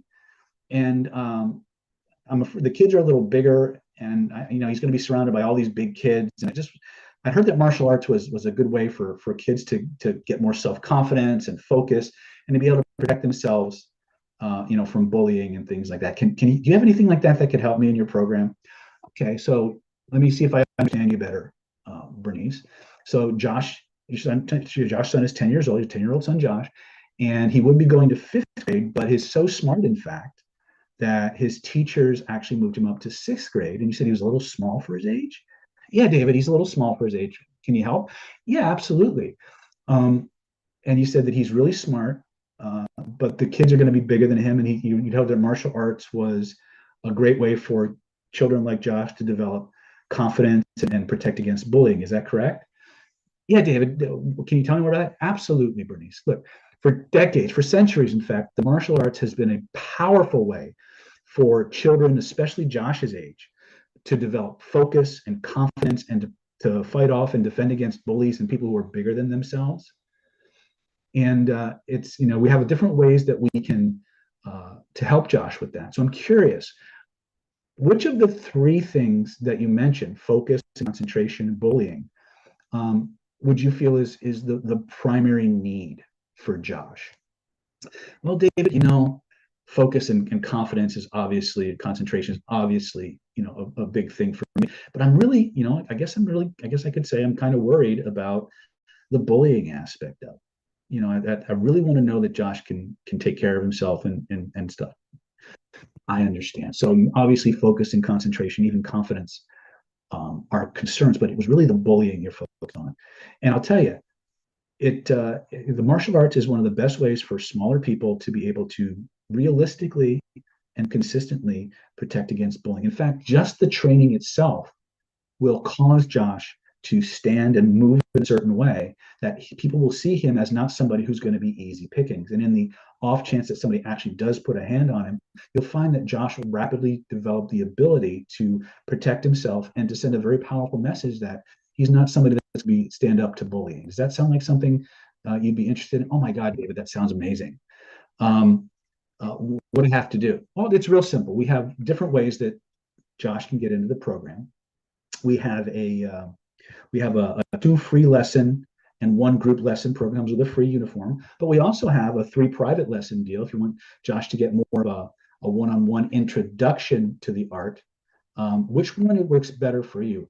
David, I think maybe the 3 lesson one, the private lesson one, would be better, because then I can kind of sit there and maybe observe. Yeah, there's an observation window, so you can observe for sure, and see if it's something he really likes, and then move him into group class. Great for me. So here's the deal. I have an appointment available today at 5:30 p.m. and I also have one tomorrow at 6:15. Which would be easier for you?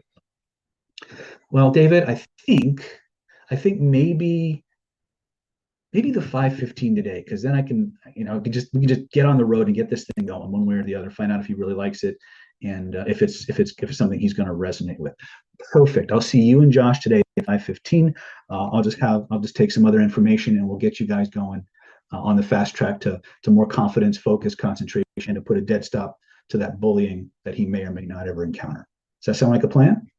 Fantastic, David. Thank you. Thanks. Come on, click. Okay. Okay. So that's basically the structure. Mandy says, hey, I want to join these martial arts classes. Now, gave you extra bonus there.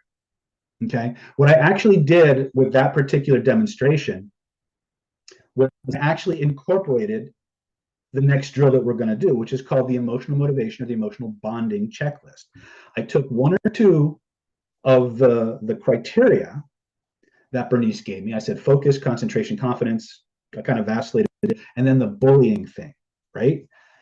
And I drilled down on one of them. Now, in actual application, when you're influencing other people, you would drill down on all 3, right? But I took the bullying and I elaborated on it, right? And I painted a picture of what it would be like for Josh, Bernice's son, to have that experience.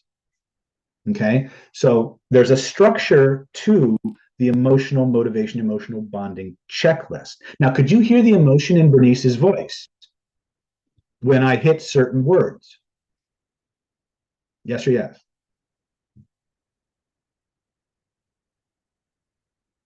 Okay. This is very common. When you do this, this is what you look at. Did you notice that Bernice actually asked me when they could get started? Right? That's also very common.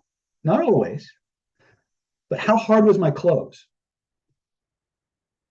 How hard did I actually have to close Bernice? The answer is I didn't, right?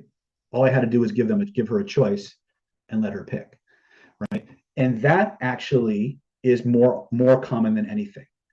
The more you can deliver a person's very own words back to them and link what they want to what you offer using their words, Let me be very clear. You link what they want to what you offer, and you use their words to do it. The only variable after that is repetition. So Natalie's saying you did reinforce the point about bullying in the end. Yes, right. Again, if I could have gone even deeper into it. Honestly, I went further in that conversation a lot of times than I would actually need to do on a regular call. But I wanted, because we're kind of a little behind schedule, I wanted to show you what emotional bonding looks like and sounds like in a demo. Does that make sense? It's super, super powerful, guys. And when you do it right, it takes you from the realm of being a salesperson to someone they're in a relationship with, someone who they trust, someone who they believe with their heart can deliver the things they want most in the way that they recognize that they're getting it. Remember at the beginning of our class, I told you, know your outcome. In other words, know what you want and have a way to measure that you're getting it. That is exactly what you're doing with emotional bonding and motivation. You are finding out exactly what the person wants, how they know they're getting it, and you're merging and marrying those two concepts together to your product, your service, or yourself. And you're doing it in a way that is completely ethical and organic. As long as, let me be very clear, as long as you can actually deliver it. If you do this process with someone and you discover that what you offer isn't a fit, it can't deliver what they need, and you go through with it anyway, now you just crossed the boundary into deception, which is my boundary between ethical influence and unethical influence. We do not lie, we do not deceive, we do not coerce. We find out what people want, how they know they're getting it. We determine if there's a fit, and we bond them so that they feel like they're getting everything they want for their own selfish reasons by doing what we want them to do. The unethical predators of the world, they're going to take this process and they will lie. They will misuse it. The only way to protect yourself from it is to know it. Right? I know I spent a lot of time in phase 1 of today's webinar talking to you about ethical influence, because unethical influence will use these same tools, but they will violate boundaries. They will use it in a way that puts the person in a highly compliant, trusting state. But then what they'll do is they'll refuse to deliver or use it against them in some way that causes them discomfort or hurt or pain. Right? Jax is saying. Okay. Well, again, it's about finding. It's a very simple way to figure it out. Ethical versus unethical. What do they want? How do they know they're getting it? Can you communicate? Can you deliver what they want? And can you communicate you can deliver what they want in a way that they recognize it? If the answer to any of those questions is no, then you have to rethink what you're doing. Okay? You have to rethink what you're doing. Okay, so here's what I want you guys to do. We're gonna do this drill on ourselves. I always do this right before we go into phase 2 because it helps us gain clarity on why we're doing the things that we're doing, why we decided to come here. So this next piece, I want you to get out a piece of paper, and at the top of the page, I want you to write what I want from tonight's webinar. What do you want to be able to do as a result, as a byproduct of tonight's training? I want you to write what's it going to be. What's that going to do for you? What's tonight's training going to allow you to experience? Underneath that, I want you to write a question. What's important about that? And I want you to write the answer to that question. So let me go show you this really quick.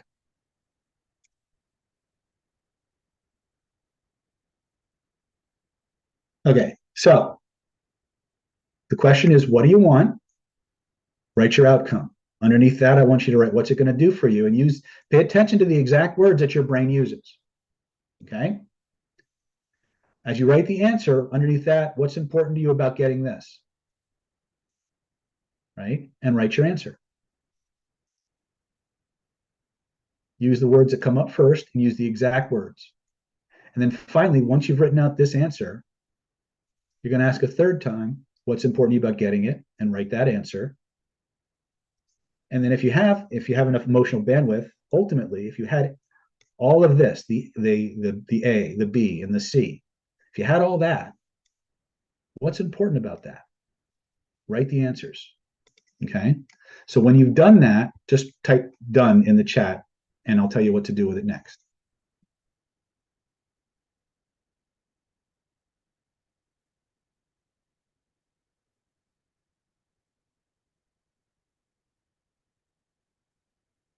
Am I sharing my screen? Yeah. Okay.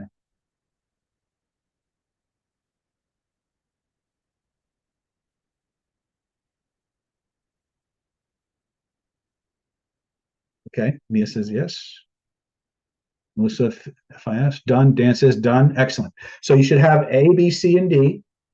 Now, real quick, did any of you get emotional while you started writing these answers out?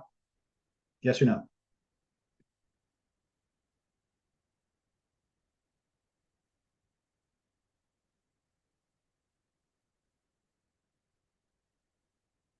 Nan says yes. Excellent.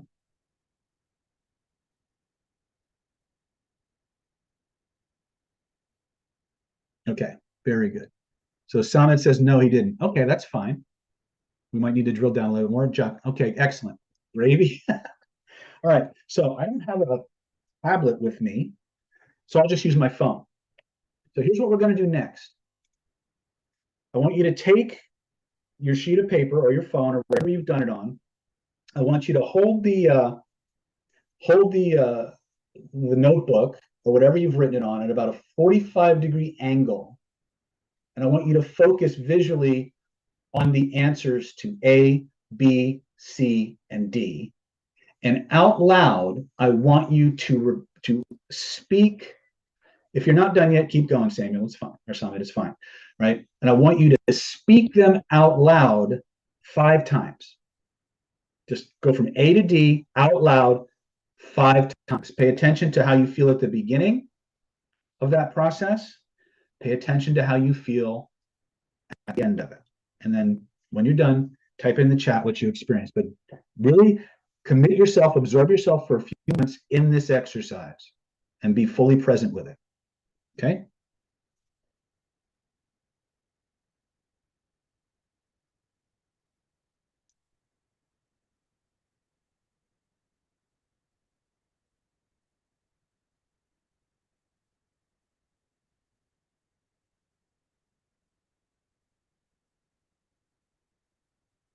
And when you're done, when you finish the exercise, just type done in the chat and what changed. So Sherry says, I feel more confident. Excellent.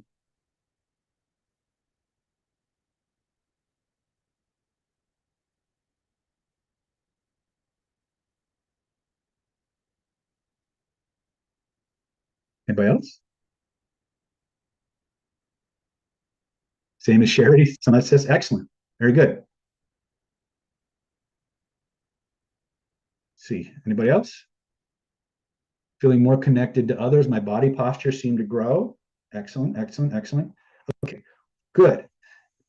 Now, what you just did is called the emotional motivation checklist. Sherry says, I also realized something about myself, which is what I wanted from this webinar. Perfect. Perfect. Again, my job number one for me as your teacher and your guide is to help you become progressively more self-aware. This is one of David's axioms of influence. You might want to write this down. Without awareness, there is no choice. Repeat that. Without awareness, there is no choice. Yeah, I can put them. You guys want to do a screenshot of it? I'll let you do a screenshot of it. Hold on a second.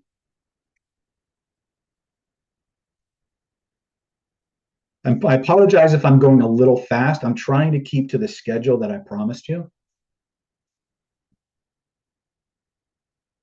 So let me just make this a little bit smaller, right? And we'll cover this on another class. This is not something we need to focus on right now. Right? So this is called the emotional motivation checklist. Yep, for sure, Greg. Absolutely. Okay. So How many of you are ready to level up? How many of you are ready to grab a hold of the things you just said you wanted and get the full system to just rock life? If you're ready to do that, type I'm ready in the chat. Someone says, you're the best, David. You changed my life. Thank you. I'm in. All right. Then let's do this. Okay. For your encouragement, I present to you, with your permission, the Secrets of Human Influence Ultra Persuasion Mastery Home Study course. Now, this is a package I put together designed exclusively to help you learn and master the art and science of human influence from your own home. I've taken a bunch of my very best, highest rated courses. I put them together in a way that will optimize your ability to learn, assimilate, and put these things to use in as short amount of time as possible, plus continue to expand and grow your opportunities in the persuasion world. So this is what I got. The Secrets of Human Influence is all about helping you take your life to the next level. It's all about learning how to make more money in an ethical and honest way, closing more business deals, getting more dates, helping more people, feeling more confident, more powerful. Ultimately, it's about ethically and honestly winning in the game of life. Because the truth is, in a civilized society, your ability to get people to want to do the things you want them to do is the ultimate success and survival skill.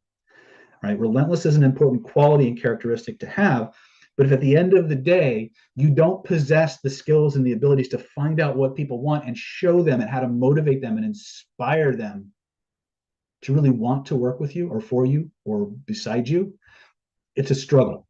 My job is to make your life easier. And this is what this particular package is all about. It's about the fastest, easiest, most ethical way to get everything you want in life. And I really, really, truly believe that because it's exactly what it's done for me. It's about becoming more charming, charismatic, and irresistible, and that's just the beginning. So this offer is good today, December 28th, 2023, and it's good until 11:59 p.m. tonight, Pacific time. Now, I'm currently on the East Coast, so for those of you who are worried that, oh my God, it's almost 11 o'clock now. No, don't worry about it. All right, it's going to be Pacific time, so you guys on the East Coast have a little bit more time, but you got to make sure you reach out right away. And it's already December 29th in Cairo. Good to know. Well, Mandy, for you, we will extend it until 11:59 p.m. your time on the 29th. Okay, very good. Thank you. You're welcome, Mandy. All right, so here's what we got. First of all, it's the Secrets of Human Influence. This is a copy of our original Killer Influence Secrets of Covert Hypnosis home study course and live training. It's a 17 video package that covers the entire 7-stage universal persuasion protocol. It's going to teach you in no uncertain terms how to think like a master influencer. People who are influence professionals, and that includes the ethical ones and the not so ethical ones, they have very different ways that they think about influence, about how they go. They're very goal oriented in what they do. We're going to show you what that looks like. We're going to teach you how to adopt the most powerful ways of thinking, feeling, and acting so that you can move through the world being a natural at exerting influence. We all have the same skills and abilities. It's just the beliefs that we carry and the socialization that we're exposed to will limit or accelerate our ability to access them. I designed this program so that anybody who's willing to roll up their sleeves, do the drills, and get the skills can become a master of influence, right? We're going to teach you how to systematically control your own psycho-emotional state so no one, repeat, no one can push your buttons for any length of time ever again. And even when they catch you by surprise, you'll be able to instantly flip the script and influence people at a whole new level invisibly. Okay, it's a $297 value. That's just one module. The next module is called Power Rapport Skills. This is the ability to get very powerful, deep level rapport with another person's nervous system and literally send emotional energy back and forth that causes their perceptual filters to shift, for them to become increasingly more open to your influence at many different levels simultaneously. And you can actually begin to extract information from their system that will give you insights into how best to influence those people. It's a really powerful skill. If you've ever watched my video, Empathic Superpowers, where you've seen what we call the sway test, that's where you literally people sway from across the room by just moving your imagination. That's the level we're talking about. and everybody can do it. And in fact, it's one of the most mind-blowing aspects of the training on day one, when everybody in the room starts making other people move and sway and sending emotions back and forth. And that's still just the beginning. We're going to teach you how to take those rapport skills and connect with anyone, anytime, anywhere. Once you have that, we're going to teach you how to deploy the most powerful hypnotic language techniques known to man. Techniques that will allow you to realistically and automatically control the focus of people's attention so that they only pay attention to the things that you want them to, and ignore everything else. How to automate programs in people's minds so that they automatically think about the things you want them to think about, even when they're trying to resist you. We're going to teach you how to make anything you want seem to cause anything you want in the minds of your listener, even if those things have absolutely nothing in common. We're going to teach you how to make anything you want mean anything you want in the minds of your listener, even if those things have nothing to do with each other. Okay? We'll teach you how to force a person's internal mind movies to be exactly what you describe, and accept what you say and have them hanging on your every word and think you're the most cool, wonderful, amazing person to listen to. Okay. And that's just a small part of what the language training will do. That's a 290. It's actually way more than $297 values. If you've seen my video, the 21 most powerful words in human language, that's a tiny, that little pamphlet, that little video is a small piece of the full language training. Okay. We're going to teach you how to manage the emotional states of other people so you can see where they're at, just determine where you need them to go, and use whatever processes are necessary for them to become the person that you want them to be, so they'll do the things you want them to do. It's extraordinarily powerful, and if you do it right, completely 100% ethical. The other side of that is you'll be able to determine and sense and detect very, very quickly when other people are trying to do this to you, so that you can decide whether to let them influence you or not. Remember, the flip side of being a master of influence is that you automatically have the ability to detect when other people are trying to influence you. And that awareness by itself is an amazingly powerful and consistent level of self-defense. Now, we're going to teach you other things that you can do once you become aware, but that's a byproduct of the training.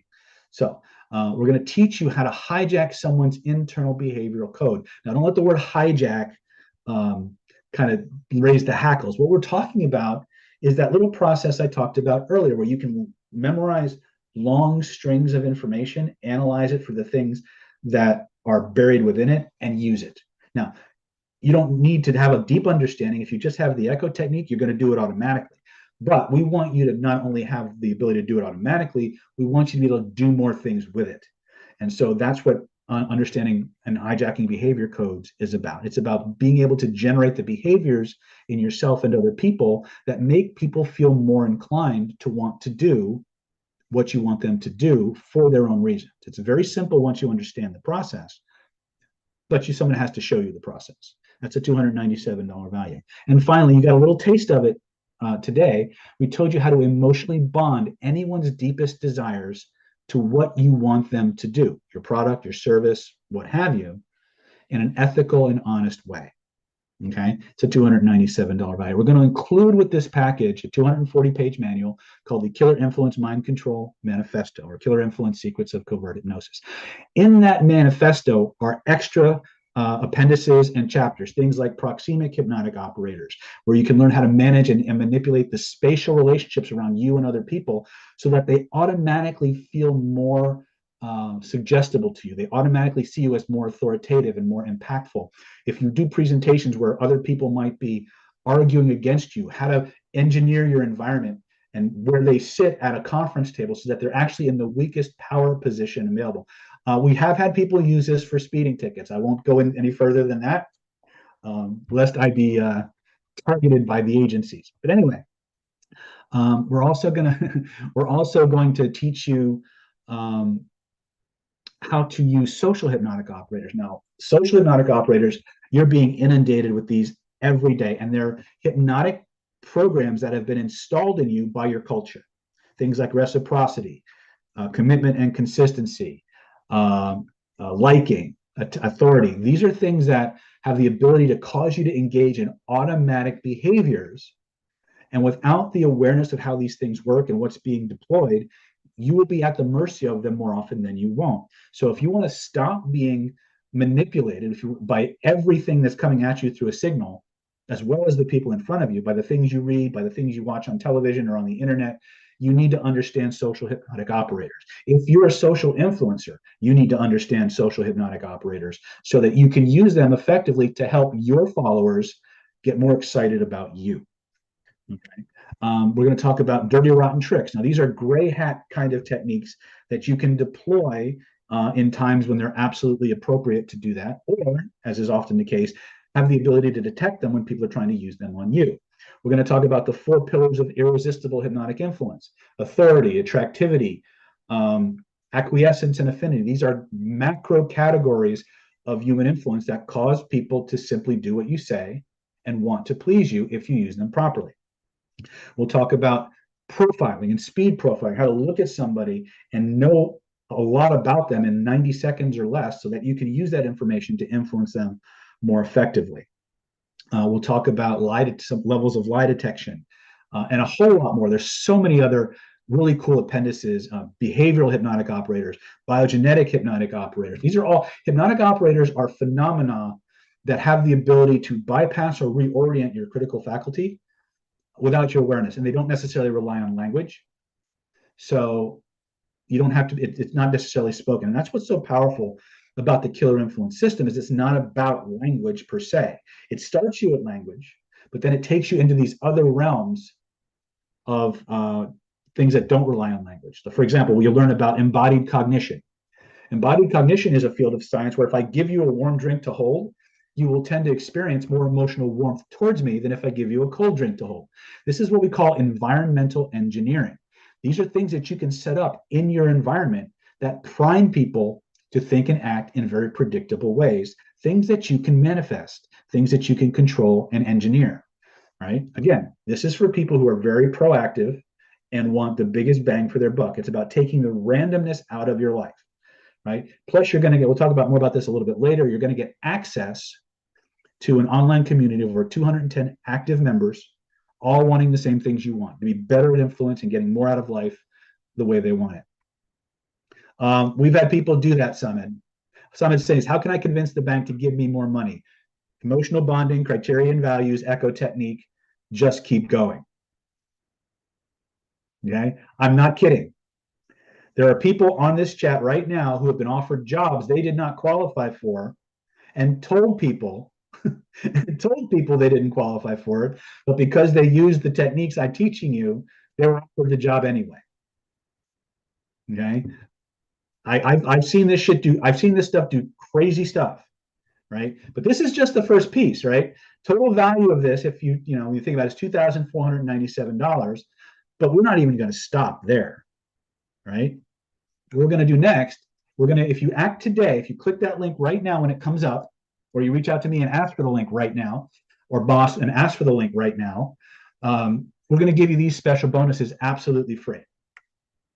We're going to include the #1 NLP training program of 2022, Defense Against the Dark Arts, Counter Manipulation, Hypnotic Influence, and Behavioral Profiling Secrets. This is a program that literally pulls back the curtain on narcissists, Machiavellians, psychopaths. We're going to talk about the flag system, which is focus, lifestyle, association, groups, which it teaches you how to profile people and figure out very, very quickly if these are the people that you want to be associated with or if there's a little ugliness behind the beauty, right? We're going to teach about victimology, how these people sort for victims and how to take yourself off the menu. We're going to talk about social predators and social predator psychology, the 5-phase psychological predator formula that all social predators use, whether they're a domestic abuser, a child molester, a human trafficker, a pimp, cults.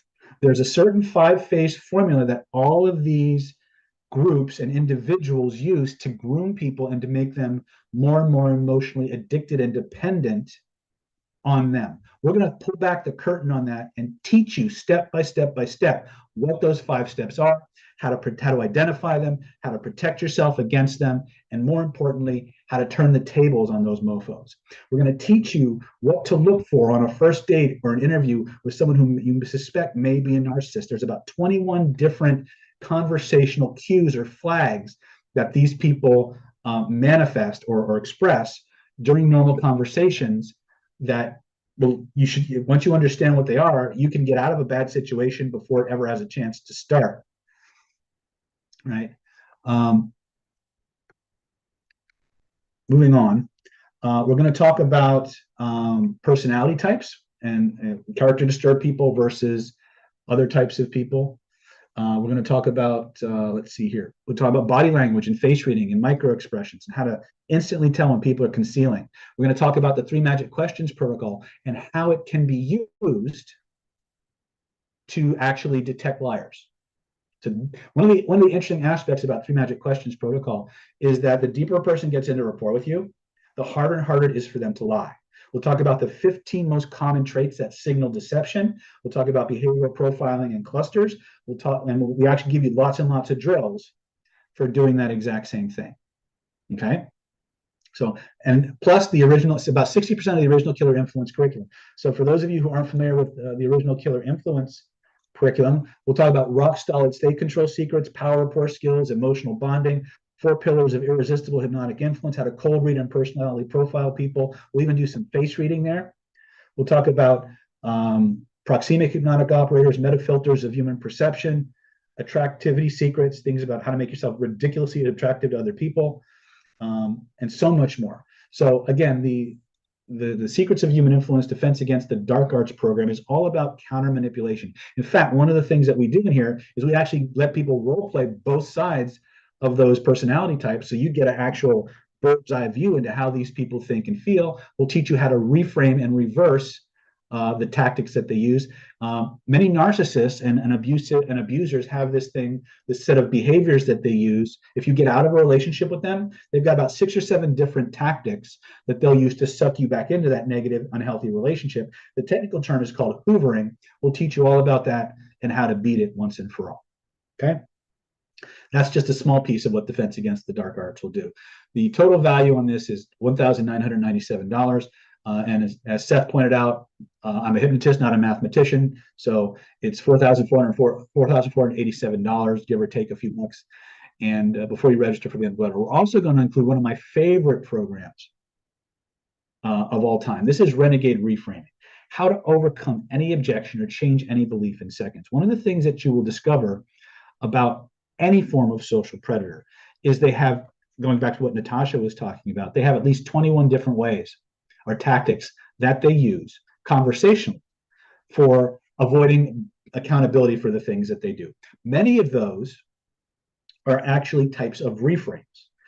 What we're going to teach you to do in Defense Against the Dark Arts, and we're going to amplify it even further in Renegade Reframing, is we're going to show you literally how to overcome any belief, win any argument, or overcome an objection in seconds. Think about this for a moment. What if for every limiting belief that you had, every reason that's kept you from taking any action, or the people you wanted to from taking an action, or an excuse that people were giving you, what if you had 14 different ways to change that? What if you had 14 different ways that you could literally transform that belief, that objection, or that attempt at gaslighting you into something else in 30 seconds or less? What could you do with a superpower like that? Right? That's what Renegade Reframing is all about. It's about understanding how human beings create beliefs, how they're built, and how to change them in seconds. I've demonstrated this a couple of times in other webinars, but it's in fact, we can play with it a little bit if you guys want in phase 3. But this is actually one of the most important trainings that you can get for dealing with people who are constantly trying to gaslight you, always giving you an excuse about why they can or won't or shouldn't do something.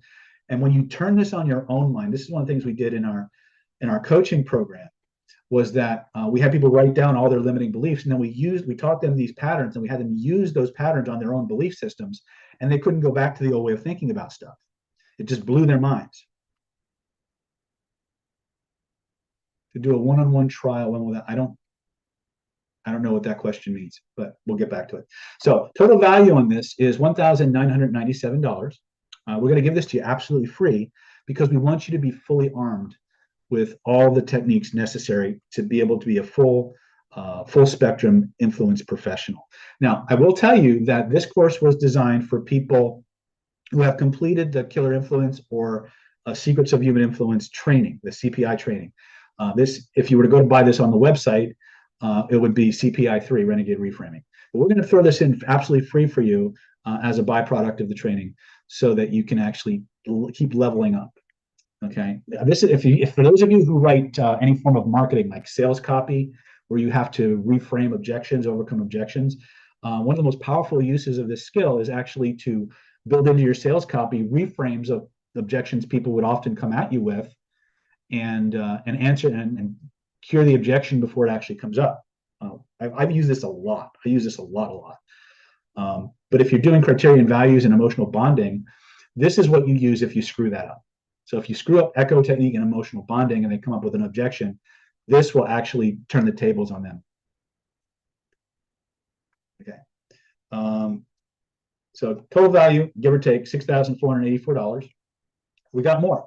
For those of you who do any form of public speaking, this is one that I think is worth its weight in gold.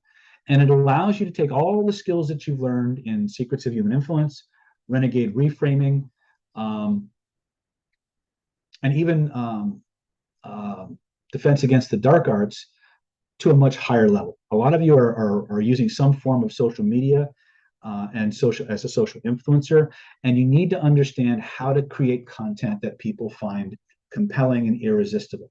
This course was originally designed for people who do stage and public speaking. If you've ever wondered how guys like people like Lisa Sasevich or Robert Allen or even the late great what's his name, Bill Gates, not Bill Gates, Apple guy, what's his name again, Steve Jobs, right? How all these people got people fired up, guys like T. Harv Eker and Tony Robbins, how they get these people stampeding to the back of their room to sign up for their product or service. If you present to boards or venture capitalists, or you're doing readings at bookstores and things like that, this is going to give you the ability to stand in front of people and engineer talks for small groups and large groups that hypnotically inspire, motivate, and prime people to want to take the next step with you. If you're an educator, a coach, a therapist, a business person who does any form of networking or marketing where you're doing it to groups, this will allow you to leverage your skills and take it to the next level.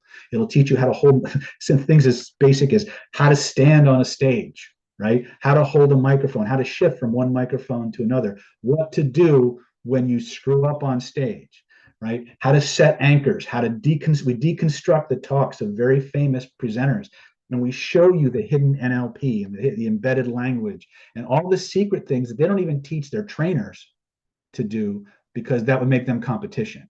There's a system that these people teach to their students, and then there's the system they're using behind the system.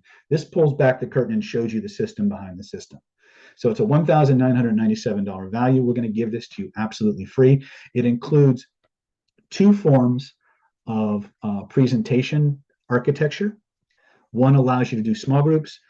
I'm a teacher. Is there a program? Yes. It's Secrets of Human Influence combined with charisma and conversion, Melissa.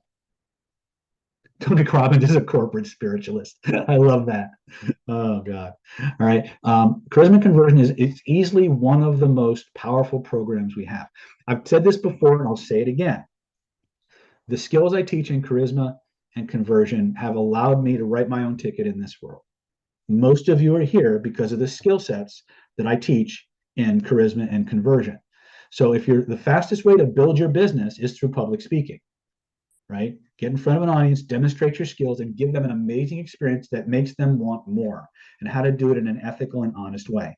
Even more importantly, on the flip side of that, when you get into these big group seminars, and all of a sudden they're leveraging all of these hypnotic operators on you that have you wanting to run to the back of the room, now you'll become aware of it. You'll understand what's going on, what's happening, and you'll gain the ability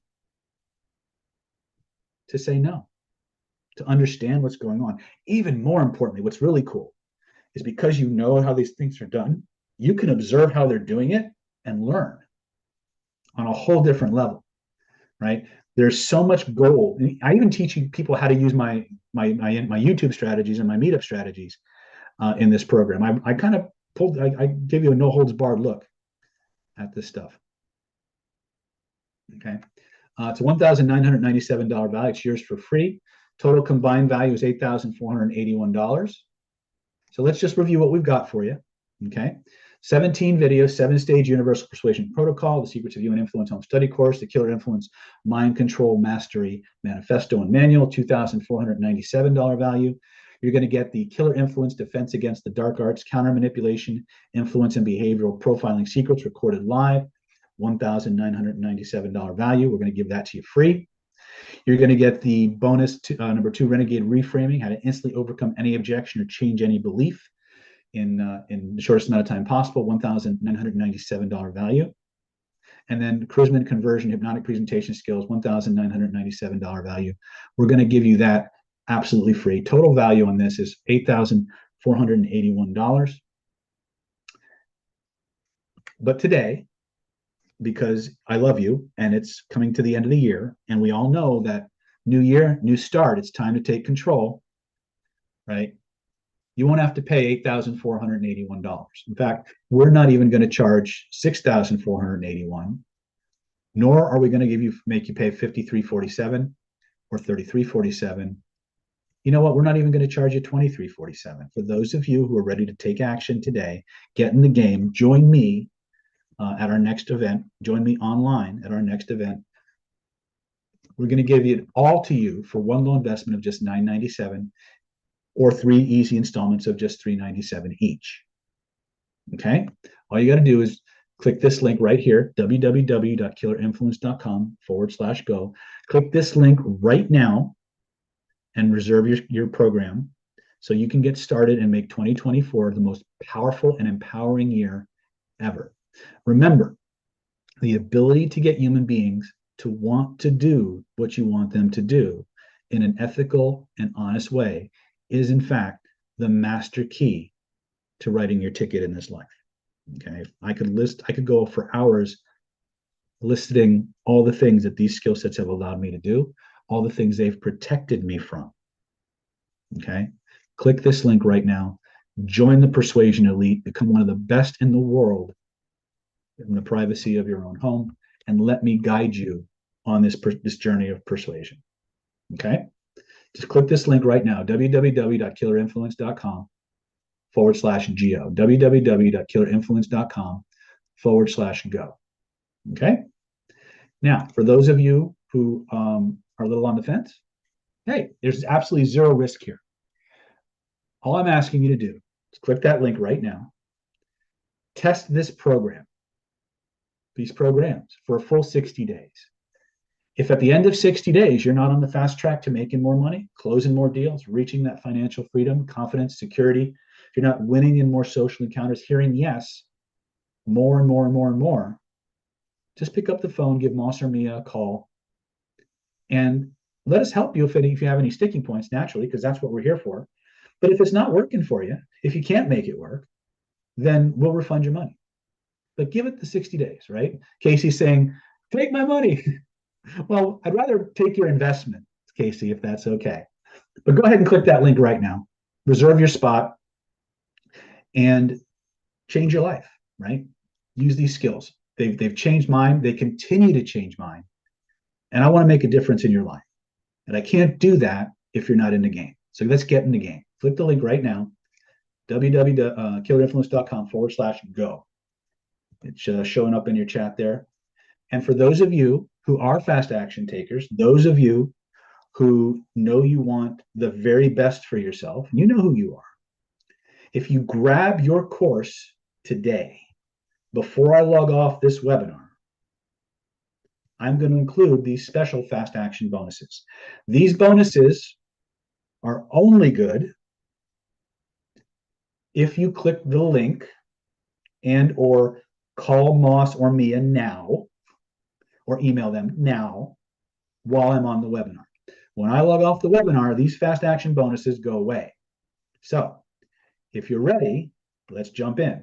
First thing we're going to do is we're going to give you the most important, probably one of the most important bonuses that I can give you, the ability to practice. We're going to give you a 3-month trial membership to the NLP Power Mastermind Mentoring Practice Group. It's a 90-day trial. You'll get access to our private Facebook group. You'll get access to our 13-year video archive.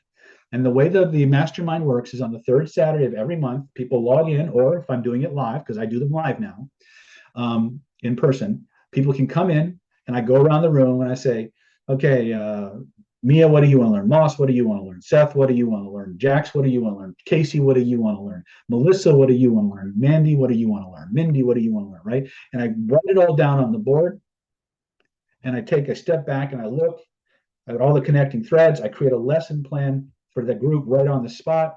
And then for the 4 or 5 hours that we're online together or in the room together, we do drills on those skills until you can do them in your sleep. At the end of those 4 or 5, 6 hours, you go home, you out into the world, you apply your skills, you come back next month, and I go about it again. What do you want to learn? What do you want to learn? What do you want to learn? We create the lesson plan and we drill and we skill. You will not get a certificate from the NLP Power Mastermind Mentoring Program. What you will get is the chance and the opportunity to practice, meet people like you who want to learn about the same things without feeling like a weirdo, to get real world feedback from me, more tailored training, and the opportunity to practice over and over and over again. And that, my friends, is the most important piece. One of the Gustavo just purchased. Welcome aboard, my friend. Can't wait to see you. The most important thing I can tell you, and this is something I tell all of my students and all of my my students pretty much who come to the trainings. For everything you get from me, you're always going to pay twice or invest twice. Now, let me explain that. The first payment is the capital, the money. You could always make more money. That's the easy one. It's the second payment. That payment is time, energy, and effort. That is the most important payment. The willingness to do the drills, to roll up your sleeves and get the skills, because that's what takes you from access to ownership. And if you want to own these skills, if you take the time to make the second payment and you put the time and energy into these skills, they become part of you. And it becomes a skill set and a superpower that will serve you everywhere you go, anytime you choose to use it. And it's one that can never, ever be taken away from you. This is recession proof. The tax man can't take it away from you. The government can't put it away from you. In fact, it'll keep you out of government clutches more often than not, right? For those of you who have legal concerns, these skills go a long way in navigating those worlds, okay? But they're only as useful as your ability and willingness to put them into practice. And that's why I say the money's the easy part. Money's a renewable resource. We can always make more, but time, energy, effort, that's the gold. That's the one that will take you from somebody who's a tourist to somebody who's unstoppable.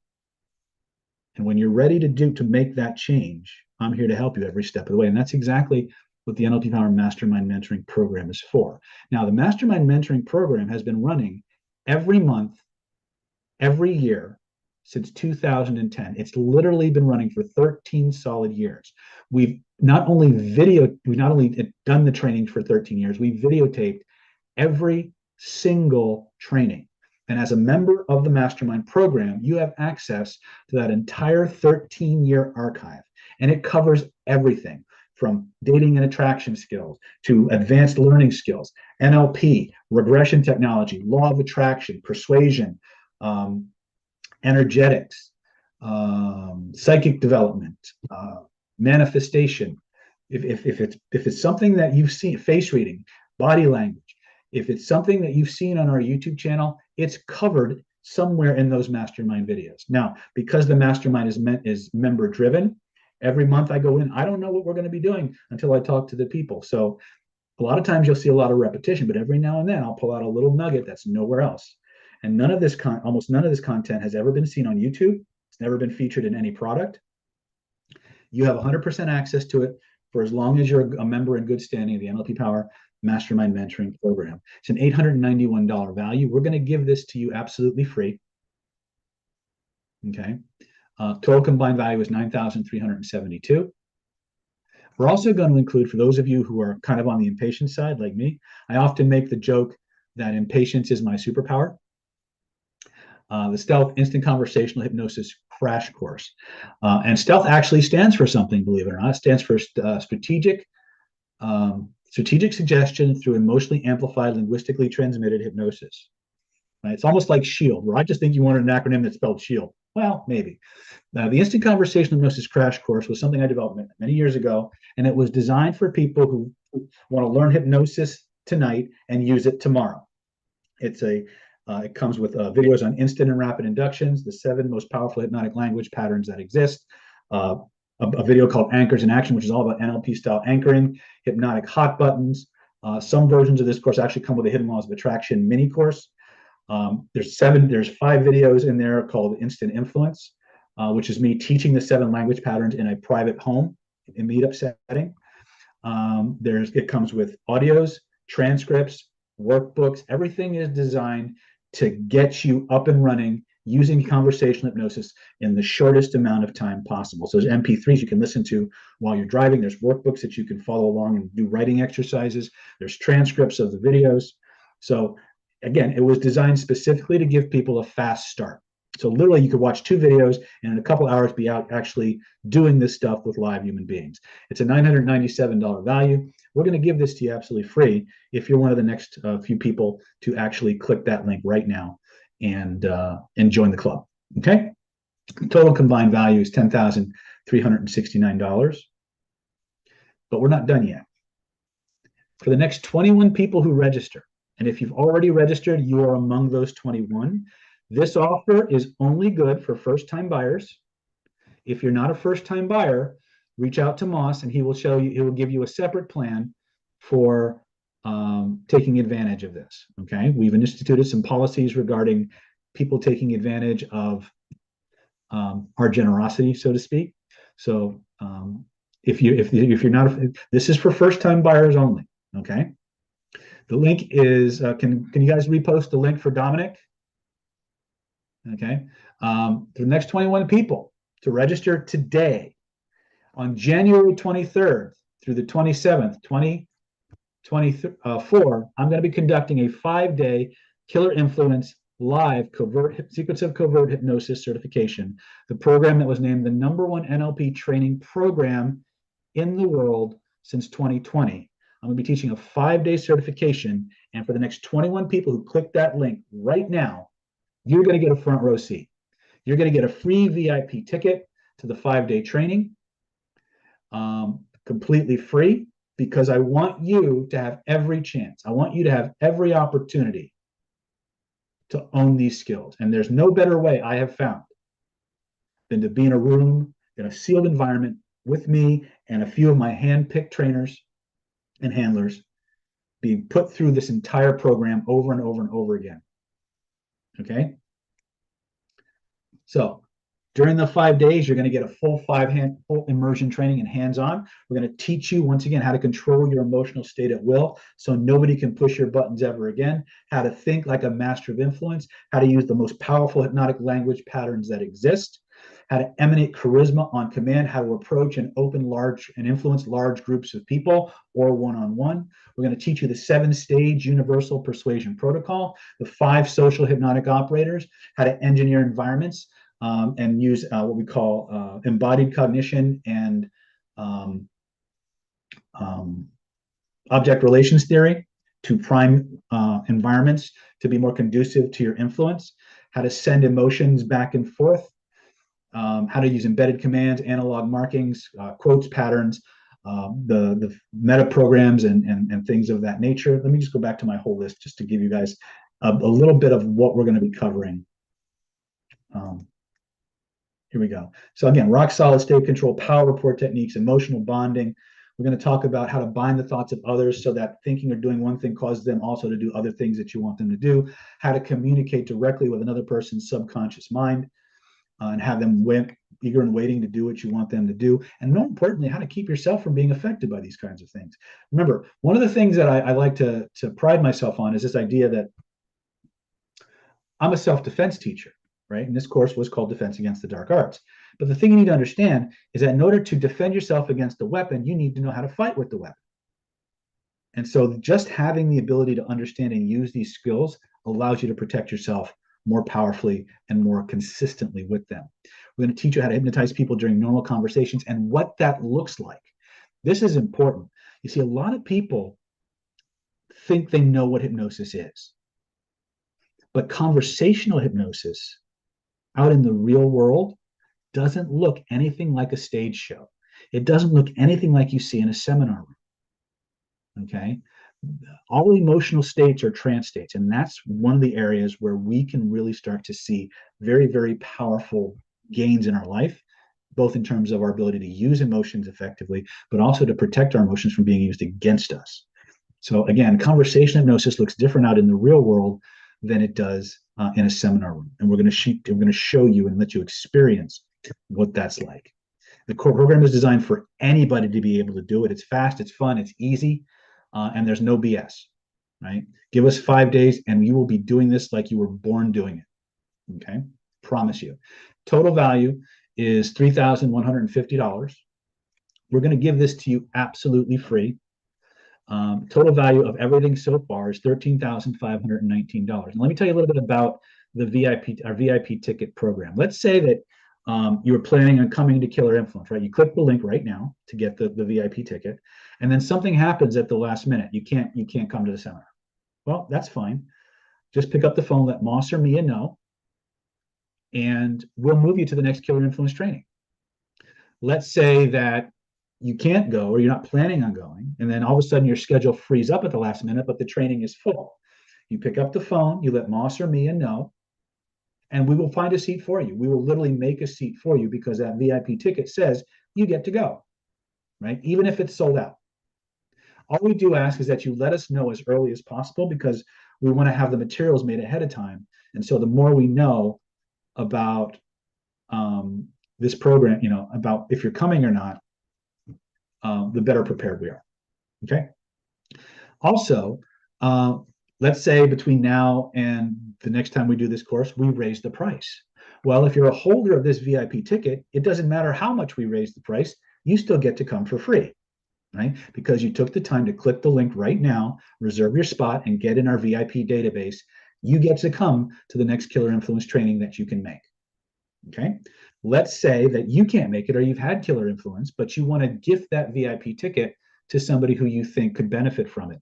You can transfer that VIP ticket to somebody and they can come instead of you. Okay. And let's say it takes you 2 or 3 years before your schedule frees up enough that you can come to a training. Well, that's fine. This ticket is on, as long as your name is in our database, you have this ticket until you use it. So it never loses value. It doesn't expire. You can gift it to people. It gets you in the door even when the door is closed, right? There's absolutely no reason not to click that link right now and reserve your ticket. And it gives you 5 days of the most powerful covert hypnosis and NLP style training on the planet. Okay. Total value at the door is $3,150. Yours free today. Total value of everything I've talked about, if you went through our website, would be $13,519. Okay. So let's just review really quickly what we got for you here, right? The Secrets of You and Influence home study course, $2,497 value. Defense Against the Dark Arts, $1,997 value. We're going to give that to you absolutely free. Renegade Reframing and the Art of Conversational Belief Change, $1,997 value. We're going to give that to you free. We're going to give you the Charisma and Conversion home study course for presenters and public speakers, $1,997 value. We're going to give that to you absolutely free. You're going to get the NLP Power Mastermind Mentoring Program, $891 value, free. You're going to get the Stealth Instant Conversational Hypnosis Crash Course, $997 value. We're going to give that to you free. And we're going to give you the VIP super ticket to the next 5-day Killer Influence certification boot camp, $3,150 value. We're going to give that ticket to you free. Now, some people last webinar, I made an offer for people to come to our next healing intensive. If you currently have a VIP ticket and you want to trade that up for the healing intensive, we have a few slots left. We will let you use your VIP ticket for the healing intensive. Otherwise, it's Killer Influence. Okay. So total package value is $13,519. You can get it all. Do the math, folks. $997 investment, or 3 easy installments of just $397 each. All you got to do to get yours right now is click the link and go to www.killerinfluence.com/go. www.killerinfluence.com/go. Click the link right now. Now, the last 3 bonuses, the mastermind training, the stealth instant conversation hypnosis crash course, and finally, the Killer Influence VIP super ticket, those go, when I log off the webinar tonight, they go away. Okay. So again, if you call Moss or email Moss or Mia and you leave your contact information and they reach out to you tomorrow, you'll still qualify for some of these bonuses. But if you call and you get the voicemail and you don't, you won't qualify for the fast action bonuses. You may or may not still get the webinar package depending on how nice they're feeling, but that's how it is. Okay. Okay. All right. So here's what we're going to do really quickly is we're going to take a 7-minute break. Let you guys finish up your packages. Remember, click your links right now. When I come back, we're going to go into phase 3 of our webinar. We're going to start looking at more defense against the dark arts applications, or depending on what you're asking me for, we'll give you, we'll tailor the next part of our webinar towards the specific applications that you want to know most about. So go ahead and click that link right now. Get your packages reserved, www.killerinfluence.com/go. And I will see you at 6:18.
Okay, guys, we got about 2 minutes until we're back from our break. If you guys have any questions regarding the program, the package, or any of things, you've got about a minute and a half.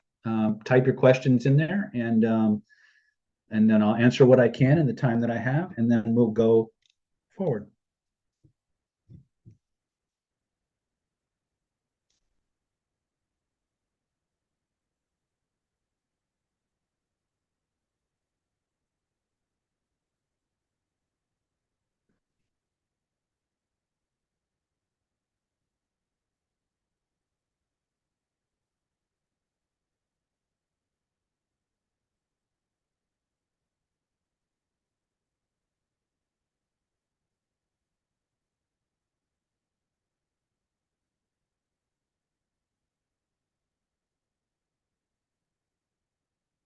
Sign out says, "How much more? I got a hot date with a microphone coming up."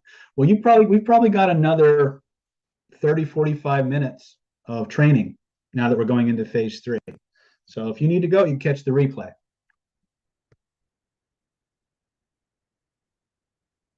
Okay. Oops.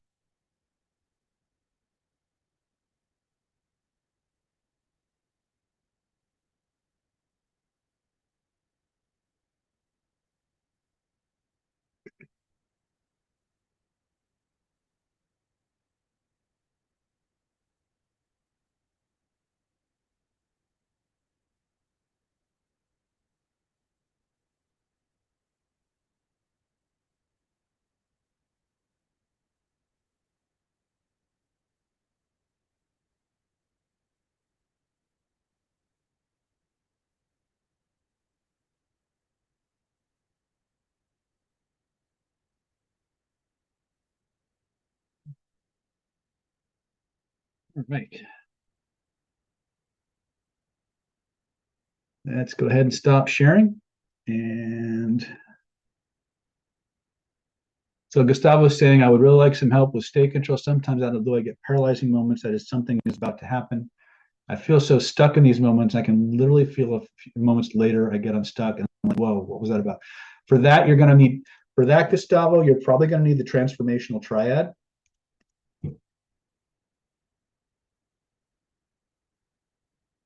Triad. Okay. So, night frame, color, frame, color breathing, and energy spinning. Those should help you with that. If you can regress to cause, or get somebody trained in regression, that would help you as well. Okay. Okay. So you're welcome, Gus.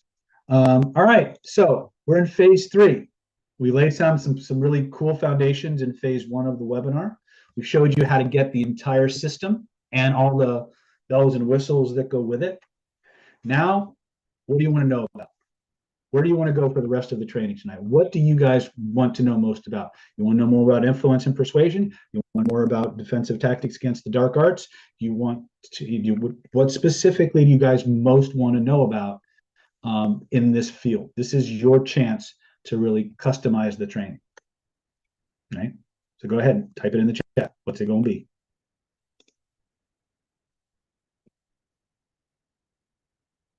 Defensive tactics. Okay. Covert conversation. Okay, Dominic, what do you mean when you say covert conversation? Defense. Okay. So since obviously you're focused on the defensive aspects of this now we have to go even more specific. What specifically do you want to know about in the context of protecting yourself from manipulation? What specifically do you want? I mean, because I got a list of about 21 different categories of stuff. So you tell me, where do you want to go?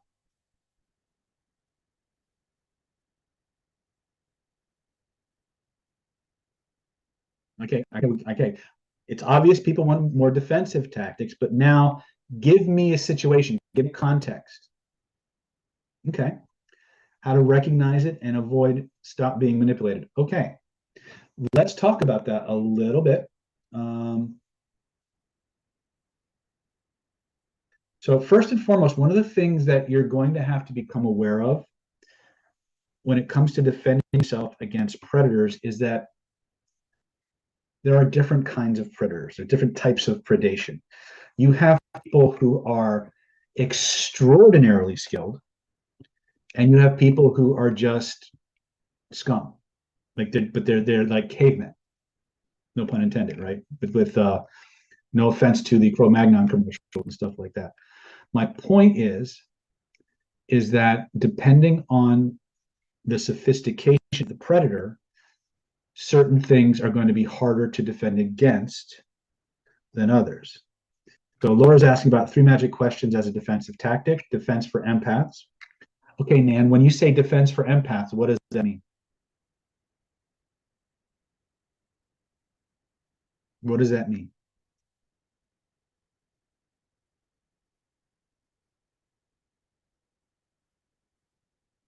Who are we let's try a different tactic. So when a person tries to use your empathy to his advantage, that's every predator on the planet. Narcissists? Okay. We want to look at narcissistic predators. We can do that. So let's talk about social predators defined. Okay. In case you thought I wasn't prepared. So this is actually from the Defense Against the Dark Arts curriculum. These are some of the one notes that I use. We find people emotional. This is something I got. I believe it was. This is called the golden rule of friendship. This is something I talked about earlier.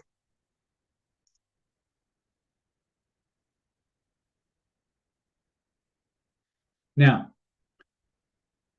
when we talk about the golden rule of friendship, there's 2 ways this can work: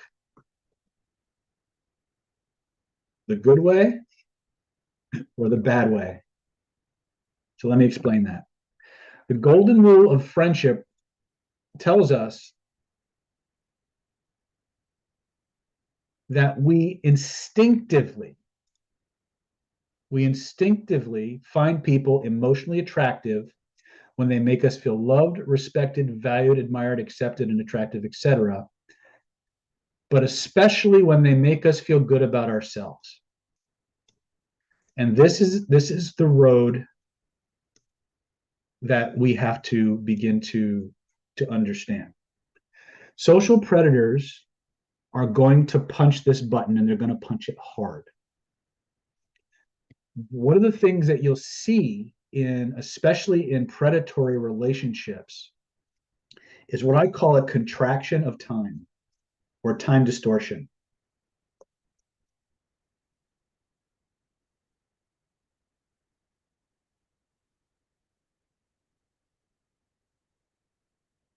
So let me jump out of my PowerPoint really quick and talk about this.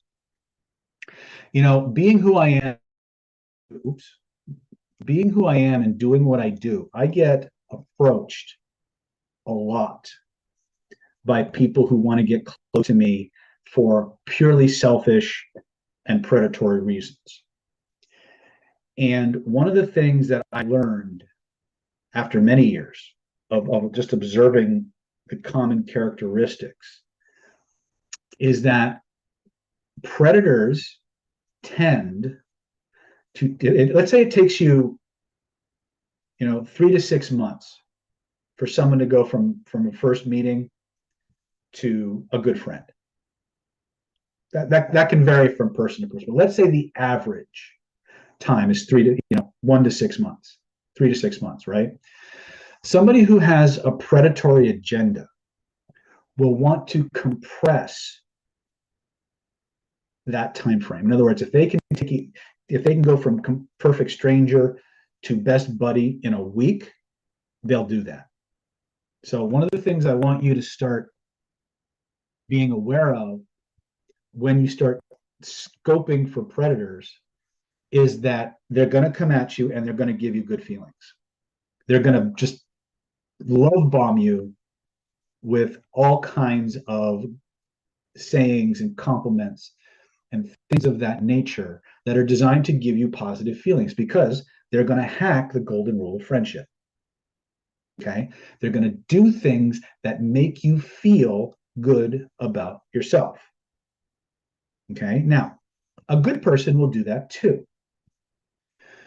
So some other things that we want to start to look for is we have to get our mind right first. Now, narcissists are very, very adept at this. One of the things that narcissistic people are extraordinarily good at is making other people feel good. Now, on surface, you would say, well, wait a minute. A narcissist is all about himself, right? A narcissist is all about, they're the center of everything. Everything's because of them. And that's true. But one of the things that researcher Wendy Patrick in her book, Red Flags, which is required reading for Killer Influ Defense Against the Dark Arts, by the way. One of the things that researcher Wendy Patrick discovered was that narcissists in general are extremely good at being likable. They're extremely good at making other people like them, to the point that even when people know that they're narcissistic in nature, they still like them. Okay. The question becomes, because narcissism itself isn't necessarily a bad thing. Now, we think of it as bad because we think about the people on the deep end of the spectrum who have other antisocial personalities. But there's lots of narcissistic people out there who are very positive influences in society. Even though it's all about them, they still accomplish a lot of good things. They do good things. It's when the narcissism is in combination with other personality traits that it becomes a big problem, right? And so we have to understand that. But one of the things that you need to understand is that if you want to protect yourself from these predators, and we'll use narcissists as a catch-all, even though they're very different, there are a lot of them are different in their nuances. One of the things you need to understand is they're all really, really good at making you feel good about yourself at first. At first. Okay. And then they will start to chip away at your self-esteem. They'll start to chip away at your social circles. They'll start to chip away at anything that supports the person you are and the identity you have. Okay. Now, I'm going to go into social predators defined, but every single one of them will start by pressing the friendship button in one way or another. They'll start by pressing the friendship button, and then they're very good at, predators in general are very, very good at reading people, both in terms of body language and emotional vulnerabilities. Okay. Well, Melissa, the thing about narcissists in general is that they don't really take responsibility for their shit, right? And this is the one thing that you can take to the bank in classic narcissistic behavior, is that it's always, if something goes wrong, it's because of somebody else. If something good happened, it's because of them, right? And most narcissistic people fall into a category of personalities we call character disturbance. And character disturbed people don't believe they are the problem. Wendy Patrick's book, Why Bad Looks Good, is actually a chapter in the book Red Flags, Casey. I highly recommend, again, if you're going to study the Defense Against the Dark Arts curriculum, Red Flags is a great place to start. But I'm going to be upfront with you. There's two ways you defend yourself against these people. A, you detect them before they get a foothold in your life. Or B, you gain enough courage and backbone and will to stand up to these people and forcibly remove yourself from their life, remove them from your circle, or remove yourself from that environment. The problem that we have is that the book you referenced, yes, Red Flags. The problem that you're going to have, guys, and I use the editorial guys, the problem that you're going to have is in a lot of these initial relationships, you're not going to want to do that. And here's what I mean. When people generate positive feelings in us, whether they're engineered or a natural product of being a nice person, we tend to this glow around a person. We experience a certain state with them. And there's a part of us that there's a phenomena that I teach in CPI2 called transportability. When somebody is absorbed into a story or a narrative, they go into this trance state. It's a flow state, right? How many of you, by show of hands in the chat, have ever been attracted to somebody that everybody in your family or your social circle fucking hated? And they told you all these things and you refused to believe it. Male or female doesn't, you've all done it. We've all done it, right? Some of us call beer goggles, right? But it's really it's due to the oxytocin dump that these people have triggered in us. It's a trance state. Now, the problem that you're going to have when you start profiling these people is that you're not going to want to break that trance. The moment that those chemicals hit your system, you're going to want to believe that the person in front of you is exactly what they represent themselves to be. Right? If we were doing lie detection, we have this principle known as the truth bias, right? Where we instinctively want to believe that what people are telling us is the truth. It's just hardwired into us. When somebody presses the friendship button with you and they trigger that oxytocin release and that dopamine release, and they're giving you all these feelings of validation, it's going to cause a cascade of chemicals in your neurology that makes you like them. Why do you like them? Because they made you like yourself. And we instinctively like people who make us feel good about ourselves. Okay?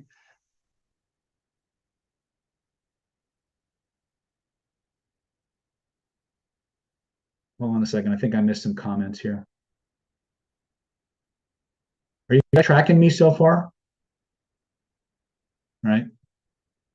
So if you want to go with level 1 of defense against the dark arts, which is detection and profiling, you have to understand that everybody who comes at you, you have to assume is full of shit. And I hate that. It shouldn't be that way. But you have to assume that everybody that you interact with is putting on a facade. And you have to have the willingness to investigate them. Yes, Greg, it sucks. It shouldn't be this way. But again, you guys aren't here because of the way the world should be. You're here because of the way the world is. Okay? Now, the good news is, if you're even marginally or relatively normally socialized, the vast majority of people that you profile and you check out will pass muster. They will be largely who they say they are. But it only takes one to fucking ruin your life. Okay? So if we're doing lie detection, there's this thing that you're going to have to deal with called the truth bias, where the moment somebody says something, we automatically want to believe that they're telling the truth. We're inclined, even if we have misgivings, we're inclined to give them the benefit of the doubt because of that truth bias. Truth bias on top of the oxytocin or dopamine dump you get from meeting somebody new who makes you feel good about you, that makes you feel heard, understood, recognized, validated. That's a heady cocktail. Okay? And if you want to be successful in your profiling, you've got to be able to manage that. Remember what the first rule of the Universal Persuasion Protocol is? Know your outcome, control your state. Guess what you got to do here? You got to control your state. Okay? So let's look at really quick some of the things that separate narcissists from sociopaths, from Machiavellians, because the ones you really got to worry about, I don't really think are the narcissists. And you'll see why in a minute. I think the ones you got to worry about more are the sociopaths, the Machiavellians, and the psychopaths. And I'll tell you why. Because narcissism tends to be a trait that all of these antisocial, maladaptive, character disturbed people exhibit. So not all narcissists are sociopaths. Not all narcissists are psychopaths. Not all narcissists are Machiavellians, right? But sociopaths, Machiavellians, psychopaths all tend to have strong narcissistic qualities. Does that make sense? Even if it doesn't make sense, that's what the research is showing. Are you guys tracking me so far? Okay. So let's look at this really quick. And then what I think we should do is we should look at victimology. We should look at, okay, what do these people sort for in terms of potential victims? What is the psychology that they're applying? And then we'll take a brief overview of the flag system so you can start creating a profile for people. And then we'll see how much time we have left. Does that sound like a good place to start for you guys? Now, going back to the question that was just about empaths. One of the things that every category of these predators that we've talked about, from the basic narcissist all the way down to the sociopath and the psychopath, one of the things that they seem to be able to do is kind of have an x-ray into your psyche. They are very, very adept at finding the emotional hot buttons and triggers that make you do things, right? That's kind of what the first phase of the grooming process is. In addition to getting them to love you, getting you to love them or like them or want to hang out with them, they're profiling you. They already have a profile going in, but now have a template of who you are because you fit a certain profile that you're looking for. And now once they get into your world, they're going to take that template that they've been looking from and customize it so they know exactly what buttons to push and how to push it, and knowing which emotional buttons are going to give you the biggest away from and the biggest towards. The chat is full of bots. David, come on, say what? The fuck is going on with this guy? All right, anyway. So anyway, how can you shield yourself from a profiler? Profile him back. This is, again, you need to understand how to defend yourself against predators. Guys, I hate having to say this to you. I really do. To protect yourself against predators, you got to know how predators think. You got to know how predators think. That can get a little scary. One of the things that I have to do when I teach Defense Against the Dark Arts, the live version, is I have to go off the deep and funny. Because some of this shit is just so fucking dark that it's a downer. People love the class, but it's like you start pulling back the curtain on some of these things. It's fascinating, but it's dark. Right? I mean, think about this one. Think about the response you just had when I started talking about having to actually assume everyone you meet was full of shit. Think about the visceral response that you had just from the idea of that. True or not true? Be honest. Did you suddenly feel icky? Right?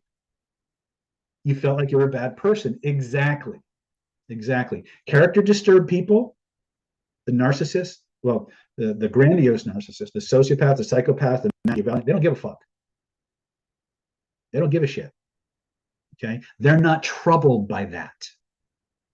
And that's something that you have to understand. There's a lot of these people are what we call couch broken. Couch broken means that the psychological profession has deemed these people as damaged, right? They didn't come out of the womb lacking certain things. Something traumatized them or damaged them in such a way that now they're just broken, and that's why they're the way they are.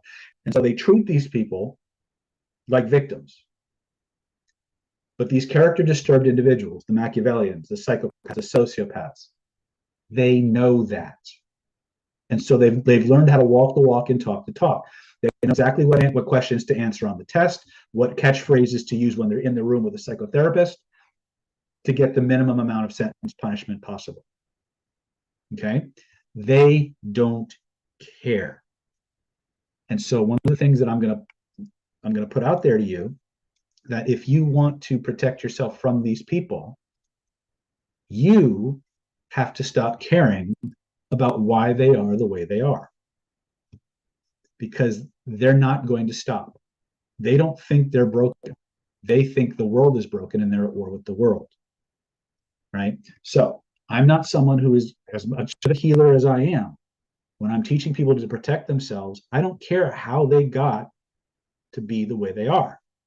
What I care about is what they're trying to do to me or the people I love. And that should be, in my opinion, where you come from as well.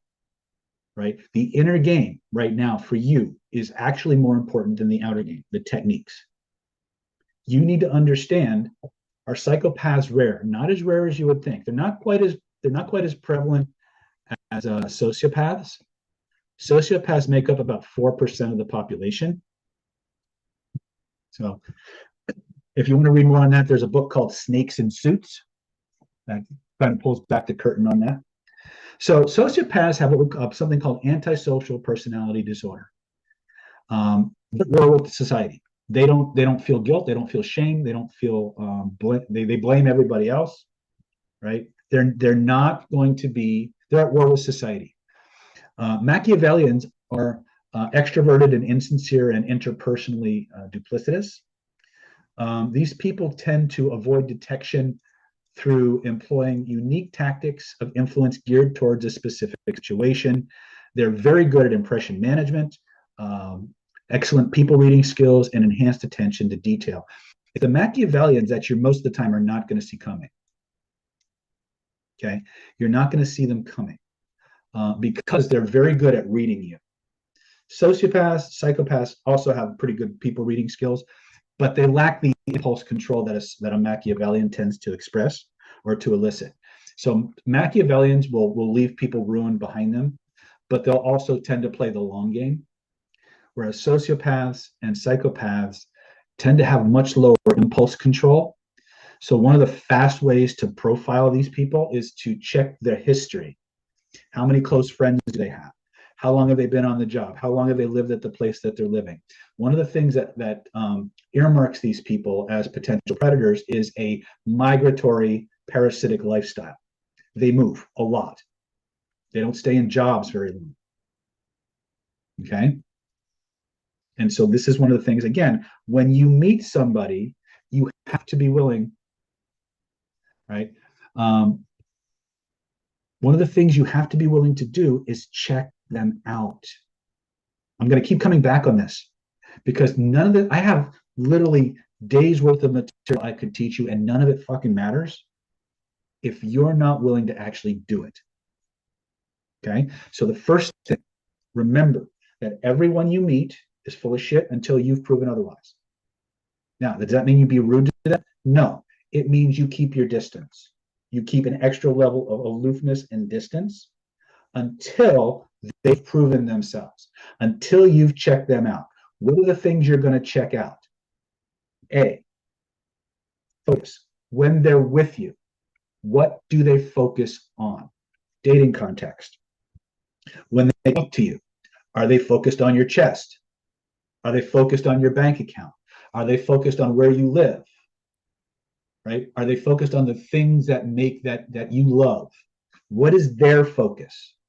Right? One of the things, if you read Dr. Patrick's book, one of the things that a cop saw one day while he was walking along the beach, he saw this guy taking pictures of children, and are paying, but he was focused on the children. And one of the things that you notice when predators are, and this again is from the child molester niche, when an adult is playing with a child, are they focused on the play or are they focused on the child?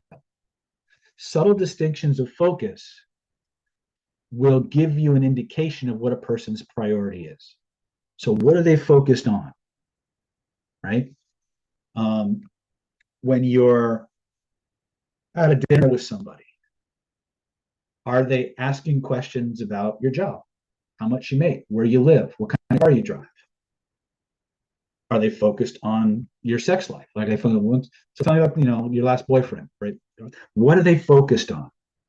That's going to give you a really strong indication as to their motives. What's motivating them to be in a relationship with you? Okay. The next thing you want to look at is lifestyle. Okay, this is where you have to go to like their social media. You have to look at the pictures on their Facebook page. Look at their Instagram. What are they posting? Are they all selfies? Right? Are they showing pictures of them with famous people? Right? What's the quality of the things that they're posting? Are they posting about the bachelor parties? Are they posting about their niece's bar mitzvah?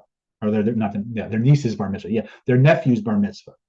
Right? What is the quality of what they're posting on social media?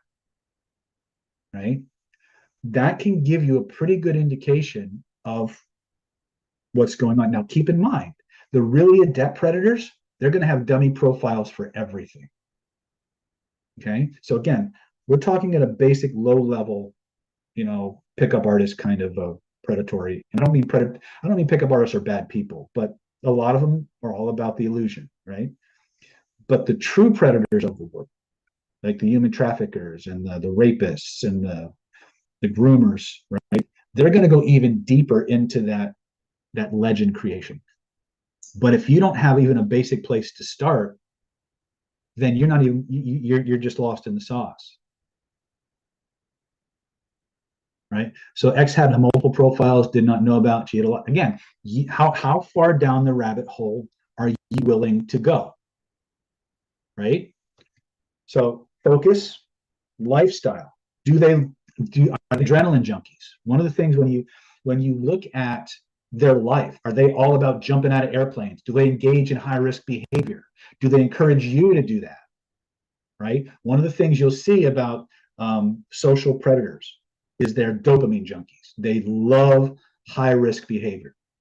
Right. It takes a lot to get them excited. So it's something that you'll see a lot. Low impulse control, high risk behaviors, and they'll want to do those things. So lifestyle, right? When you go out with them, how much attention do they pay to you, or are you just arm candy? Like one of the things Dr. Patrick talks about is this guy was dating this girl, and every time they went out, she was just like the showpiece. He would like completely ignore her. He would show up with this beautiful girl, and she felt completely objectified, right? And then he got bored and he switched up, and this is what this guy would do, right? So again, how much of a detective do you want to be, right? Psychopaths in general have a sadistic nature. So how mean are they? Right? It usually starts as little needles and jabs and things like that till they find out what really gets your goat, and then they'll just start turning up the juice. All of these particular character types can be very charming, so you have to watch out for that. Now remember, charming people are, good people can be charming too. But again, if we start painting every charming person with the same brush, we're gonna miss the ones that are gonna hurt us. So is this helpful for you guys? Yes or yes? Okay. So focus. When they're out with you, what are they paying attention to?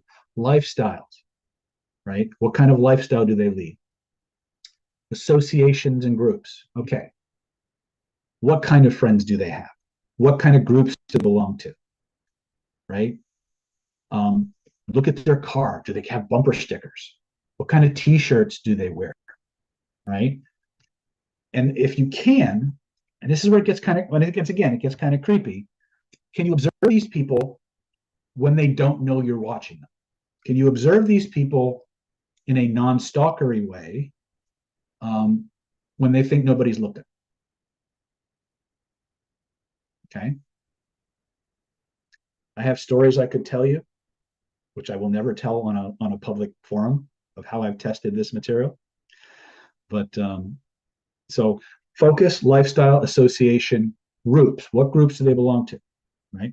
Are they, when they're out with you, um, are they anti-gun? But if you drive by one of their clubs, they got an NRA bumper sticker on their bumper. You know, are they congruent with the image they're presenting? Right? Focus, lifestyle, association, groups. Now, the more you like somebody, the less you're going to want to do this. Let me repeat that because you're not going to believe me. The more you like somebody, the less you're going to want to do it. But if you establish a formula, a protocol, a standard operating procedure that you use, regardless of who it is, when you go to meet someone, when you're first meeting someone, and you make that just how you do things, you can eliminate the guilt because you only got to be right one time, right? Or wrong one time. But I want you to establish, think of it like a ritual, right? Now, keep in mind also, depending on how you grew up and the environment you had growing up, you can have templates installed in you that will cause you to actually sort for people who are going to abuse you or take advantage of you. So if you keep dating the same person with a different face or getting into the same types of relationships with different people, then there's something in you that we need to tweak. There's something we need to uncover and modify. Okay. So real quick, let me just give you a little quick reminder that we still got the package available while I'm still on the internet. So let me just do this really quick.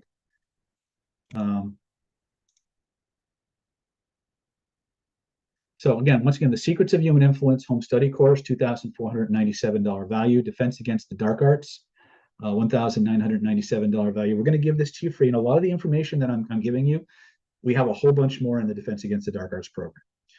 Renegade Reframing, how to overcome beliefs and change, how to overcome limiting beliefs and change objections in seconds.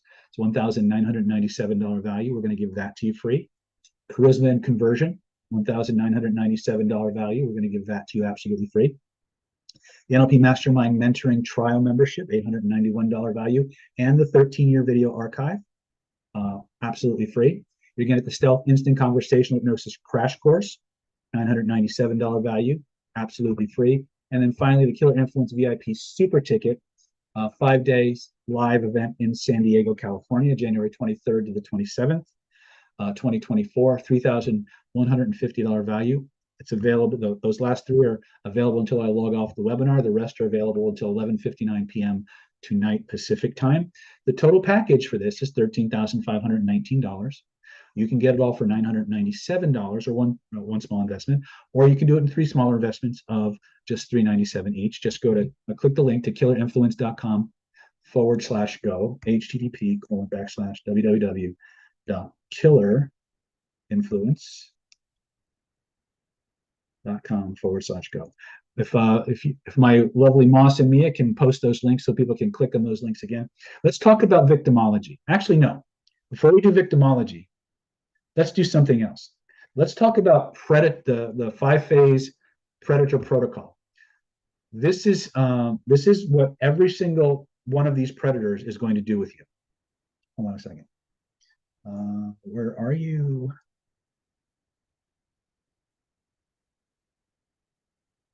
Okay. Let me go to my screen here.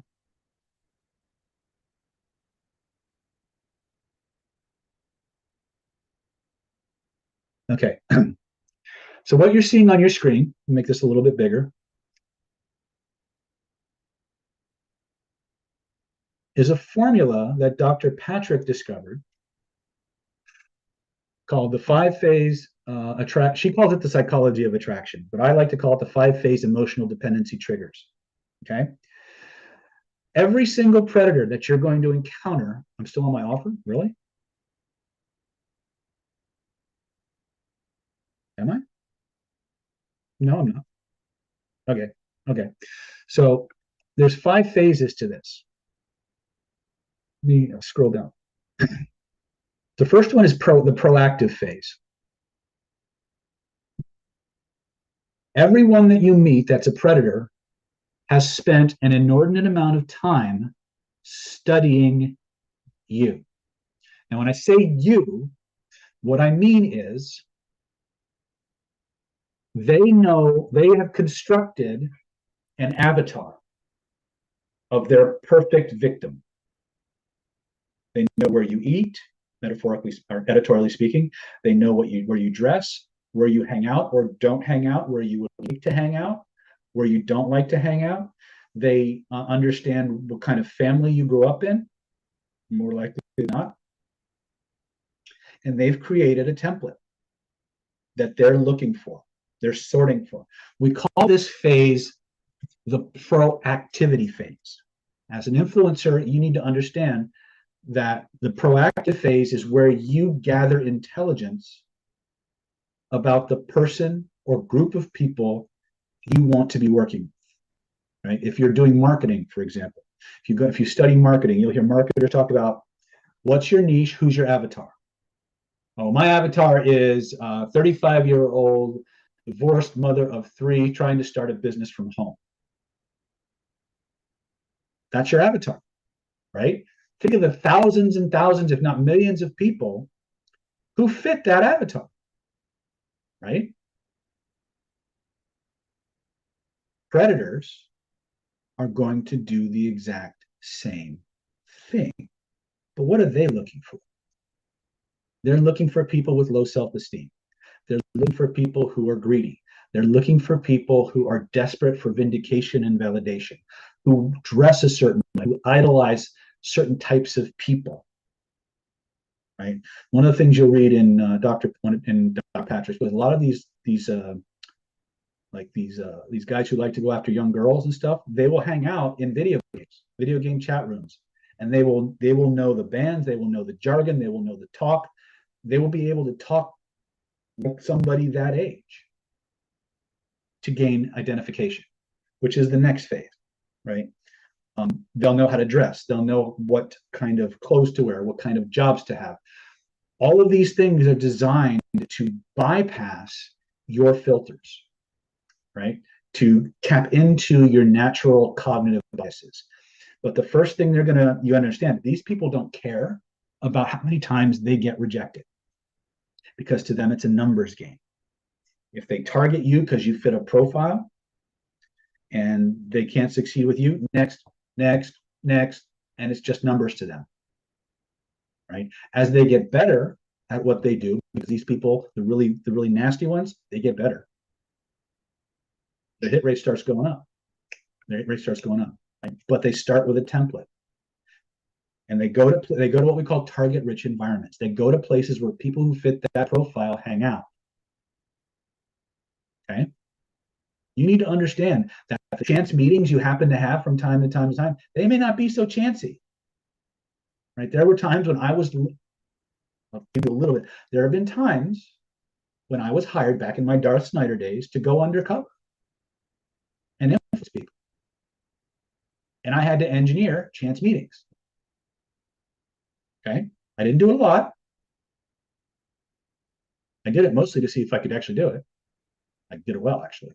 My point is that a lot of times the chance meetings, especially when these predators are concerned, the chance meetings, the lucky, fancy running into you here kind of things, they're not accidental. Okay. But a lot of these predators know that we have what we call the karma button or the destiny button. One of my more colorful colleagues in the seduction used to talk about the destiny tactic, where you find commonality with somebody and they say, oh my God, you did this, and I did this. It's almost like we were destined to meet. Right. And that whole this was meant to be kind of a thing, it's a hypnotic operator. And it will just cause people to open up to you and become more suggestible. It's really funny when I've seen it work. It's stupid. Right. It's again little things, like it's the little things you got to watch for. But the proactive phase is something you all need to understand. What you're doing right now in a good way is being proactive. You're learning about how these people think, feel, and operate, what kind of tells that they have that lets you know this is not somebody that I want in my life, right? You're being proactive. So the technology isn't the problem. It's the use it's being put to that's the problem. You're the good guys. That is true. There's a lot of people who do this stuff unconsciously. They're natural gifted predators, right? But this is the beauty of NLP and why it's such an important piece of everybody's ability to self-actualize is that NLP was the science of figuring out what people do that makes them effective at what they do that they don't even know that they're doing and making it learnable. If you want to know the real beauty of what Bandler and Grindler gave to the world was that. Yes, the influence and the communication skills are amazing off the charts, but it's the ability to extract things and create a model that other people can learn and use that was the true goal that gave access to everything I'm teaching you. Like in a lot of what I'm teaching you here, I'm not teaching you NLP. I'm teaching you applications that use NLP, but I use the NLP modeling and extraction process to create that for you, right? So there's a difference, right? So, but the first thing we want to look at is proactivity, right? They're going to profile you. You need to profile them. It's that simple. What's the next phase? Then let's look at profiling really quickly. Give you some examples of what this might look like. So to give you examples, and we talked about some of these. The person is going to spend an inordinate amount of time profiling, casing and exemplifying everything that is important to the target. They identify target-rich environments where these kinds of subjects can be found, and they will set staging and background, dummy social media. They'll take on the identity that is attractive to the victims. The next we're going to talk about is identification and emotional appeal. Let's talk about identification first. Identification is you're like me.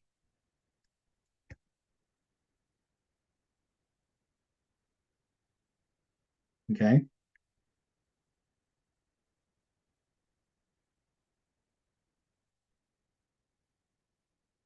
Yeah. This is what it is. You're just like me. So I like you. That's it. So what does this look like? When people have things in common, they start checking boxes. You guys remember the echo technique? Yes or no? You guys remember the echo technique? How does the echo technique work? How does the echo technique work? Type it in the chat. How does the echo technique work? Oh shit, he's asking questions. I didn't expect that. Repeating their words. What happens when you do that? What happens when you give a person's words back to them? You get rapport. Okay. We're alike. Aaron's getting there. We're sending what? We're sending irresistible messages to a person's nervous system that says, I'm just like you. I'm just like you. And we're doing it in a way that triggers, I hear you. I'm paying attention to you. I approve of you. And that, my friends, is every human being's Achilles heel. Every human being is moving through the world desperate to be heard, seen, approved of, validated, and connected with. Right? It's an identification tactic. Okay. Now, I gave you the ethical and honest and human way to do that technique. But I also want you to understand what you're doing on a principle level. This is why people can't not respond. Now, stop for a moment and think about what somebody who has no regard at all for the well-being of the person they're using this on could do with that technique. Think about it for a moment. Right? Why is this so important? regardless of how you feel about racism and bias and all of these things, I don't talk about the way the world should be. I talk about the way the world is. Every nervous system on the planet is biased. Every nervous system on the planet is moving through the world looking for one thing: itself. Itself. When you feed back to that nervous system as many things that are like itself as possible, it goes into a profound state of connection and rapport. Okay, that's the identification principle. This is so pervasive that Alexander Penland, in his research on honest signals, and for those of you who don't know what honest signals are, you'll learn about them in Defense Against the Dark Arts, Killer Influence, and Charisma and Conversion. Honest signals are 4 channels of human communication that are largely nonverbal, that are present in any form of competitive human social engagement. One of the most powerful ones is a phenomena that Penland called mimicry. Mimicry is another way of saying identification. When you take on the gestures, the tonality, the speech patterns, the clothing styles of somebody else, that single point of connection creates a deeper level of rapport and comfort with that individual. Penland goes on to talk about, say, for example, you go to the mall and you buy this really cool watch or handbag or a pair of shoes. And for some mysterious reason, you decided to take public transportation that day. And you get on the bus or the subway. And you look down the aisle, and there, sitting on the seat, is someone with the exact handbag or the exact watch or the exact pair of shoes that you just purchased. Maybe even wearing. If you notice that, the chances of you going and sitting close to that person and starting up a conversation with them go up astronomically. Now, this is the research. Human traffickers, one of the ways that they lure people into these unhealthy situations is they will have a young girl and they will case their victims. They'll track a certain personality profile. We'll talk about some of the things that they look for in a minute, but they'll track that person and they'll watch how the person dresses. They'll watch what her rituals are, what stops they make. So let's say that, this girl walks the same path home from school every day. She fits the profile. They'll take another girl dressed very, very similar to the one they want to attract. They'll watch her go in. Let's say she stops at a convenience store on the way home. Right? She'll follow them into a convenience store and she'll watch what that girl buys. She'll watch everything that girl picks up. She'll do the exact same thing.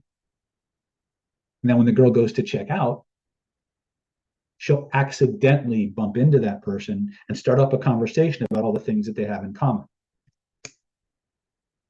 And that starts the bonding process. And then over time, that lure will start to maneuver that potential victim into meet somebody else who takes it to a different level and a different level and a different level. Okay, these are very diabolical, but this is how these people are hacking these principles. Everything around you is utilizing these principles. Every political campaign, every media outlet, every social, there's levels of this going on. So if you're not using them, you're at the disadvantage. Okay, but this is the identification phase. How much like you can I become?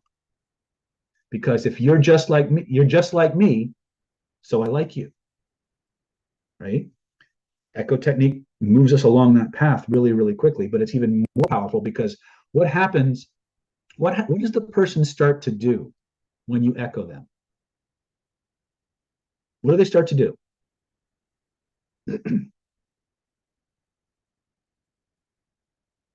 They open up. They start doing what? Telling you about their lives. They give you more and more information. Well, guess what the predator does with that information?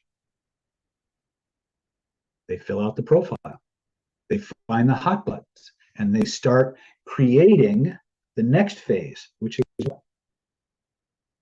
Emotional appeal. They find out what the emotional needs of that subject are.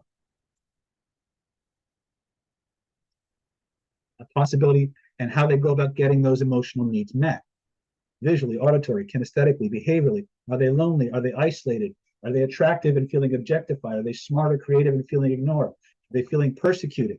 Right? What is their dominant primary need based on the environment and context in which they're interacting?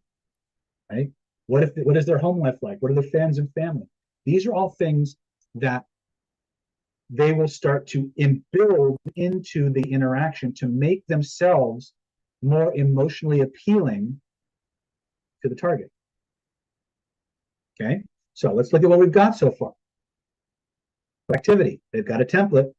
Identification, I like you, you're just like me, so I like you. Right? How many things are they have in common? What sameness can they create? What do they emotionally want and desire? What makes them emotional? What are they emotionally attracted to? How can I build those things into the avatar that I'm creating, the impression management that I'm doing? What activities, what places, what are their hopes and dreams, right? Emotional appeal. Next thing that's going to happen is they're going to look for ways to gain credibility in that person's world. What is their social status?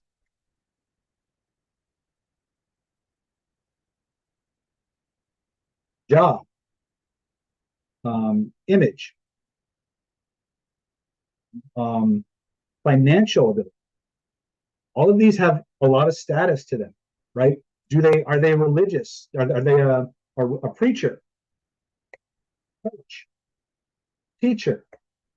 Are they an expert, an activist, or a celebrity?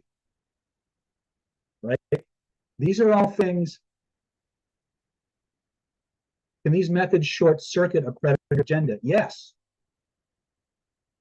Once you understand it and you know what to look for and sort for, now you know where to start looking and looking for the things that don't add up. Right? The joke's on you being liked makes. Okay, I didn't say being liked. I didn't say that, Jeff. I said being like you.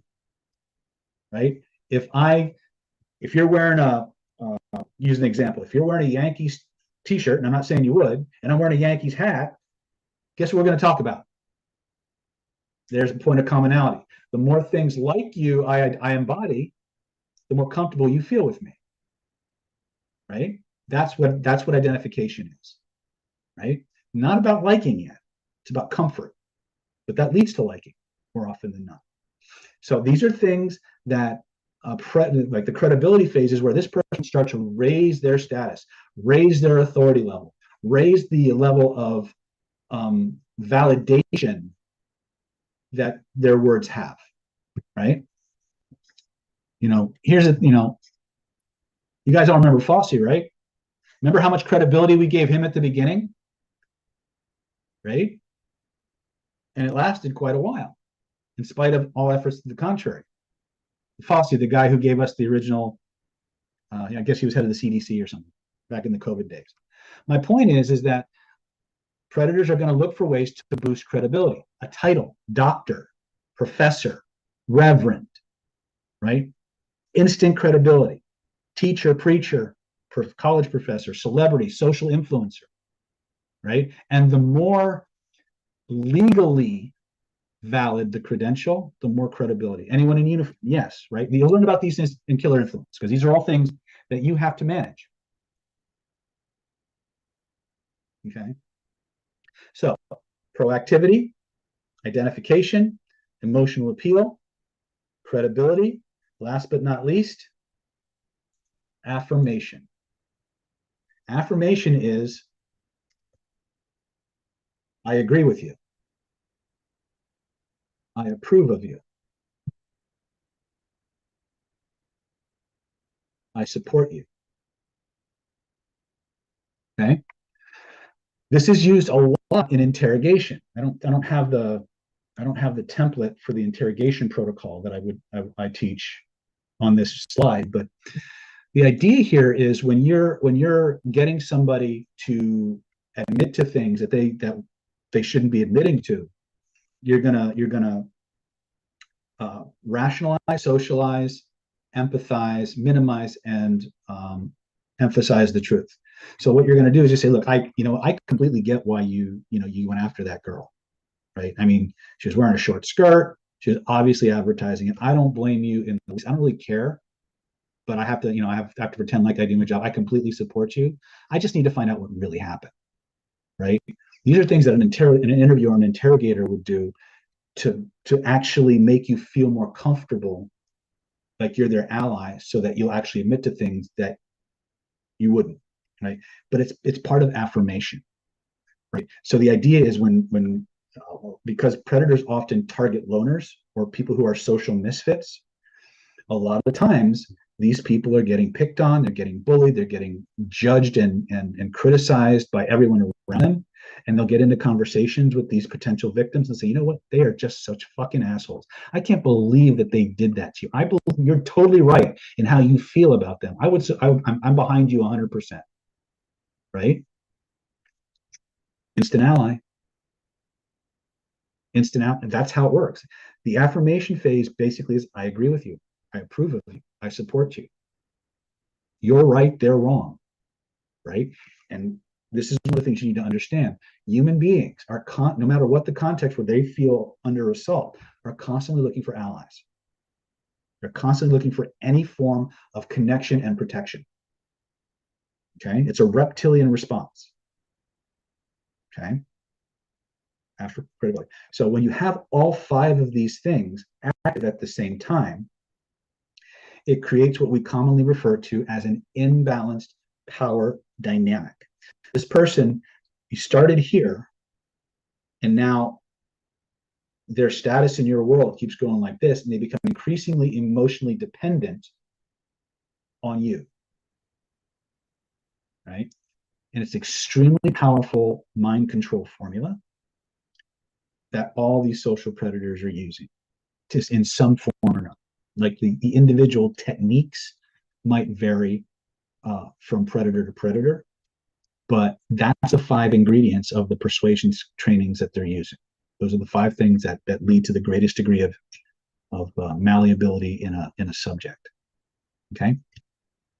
So before we go on to the next piece, which is victimology, I'm going to give you guys one last chance to grab your package. Right.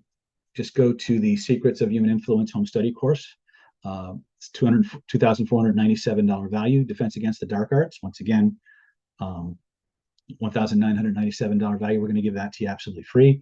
You're going to get the Renegade Reframing, Instant Conversational Belief Change, and Objection Mastery, Win Any Argument on Command home study course for $1,997. We're going to give that to you free. You're going to get the Charisma and Conversion Hypnotic Influence training from the stage for presenters, $1,997. Welcome aboard, Aaron. Glad you joined. Love you. We're going to give you the NLP Power Mastermind Mentoring 3-month trial. You can do that virtually or in person, depending on where you live.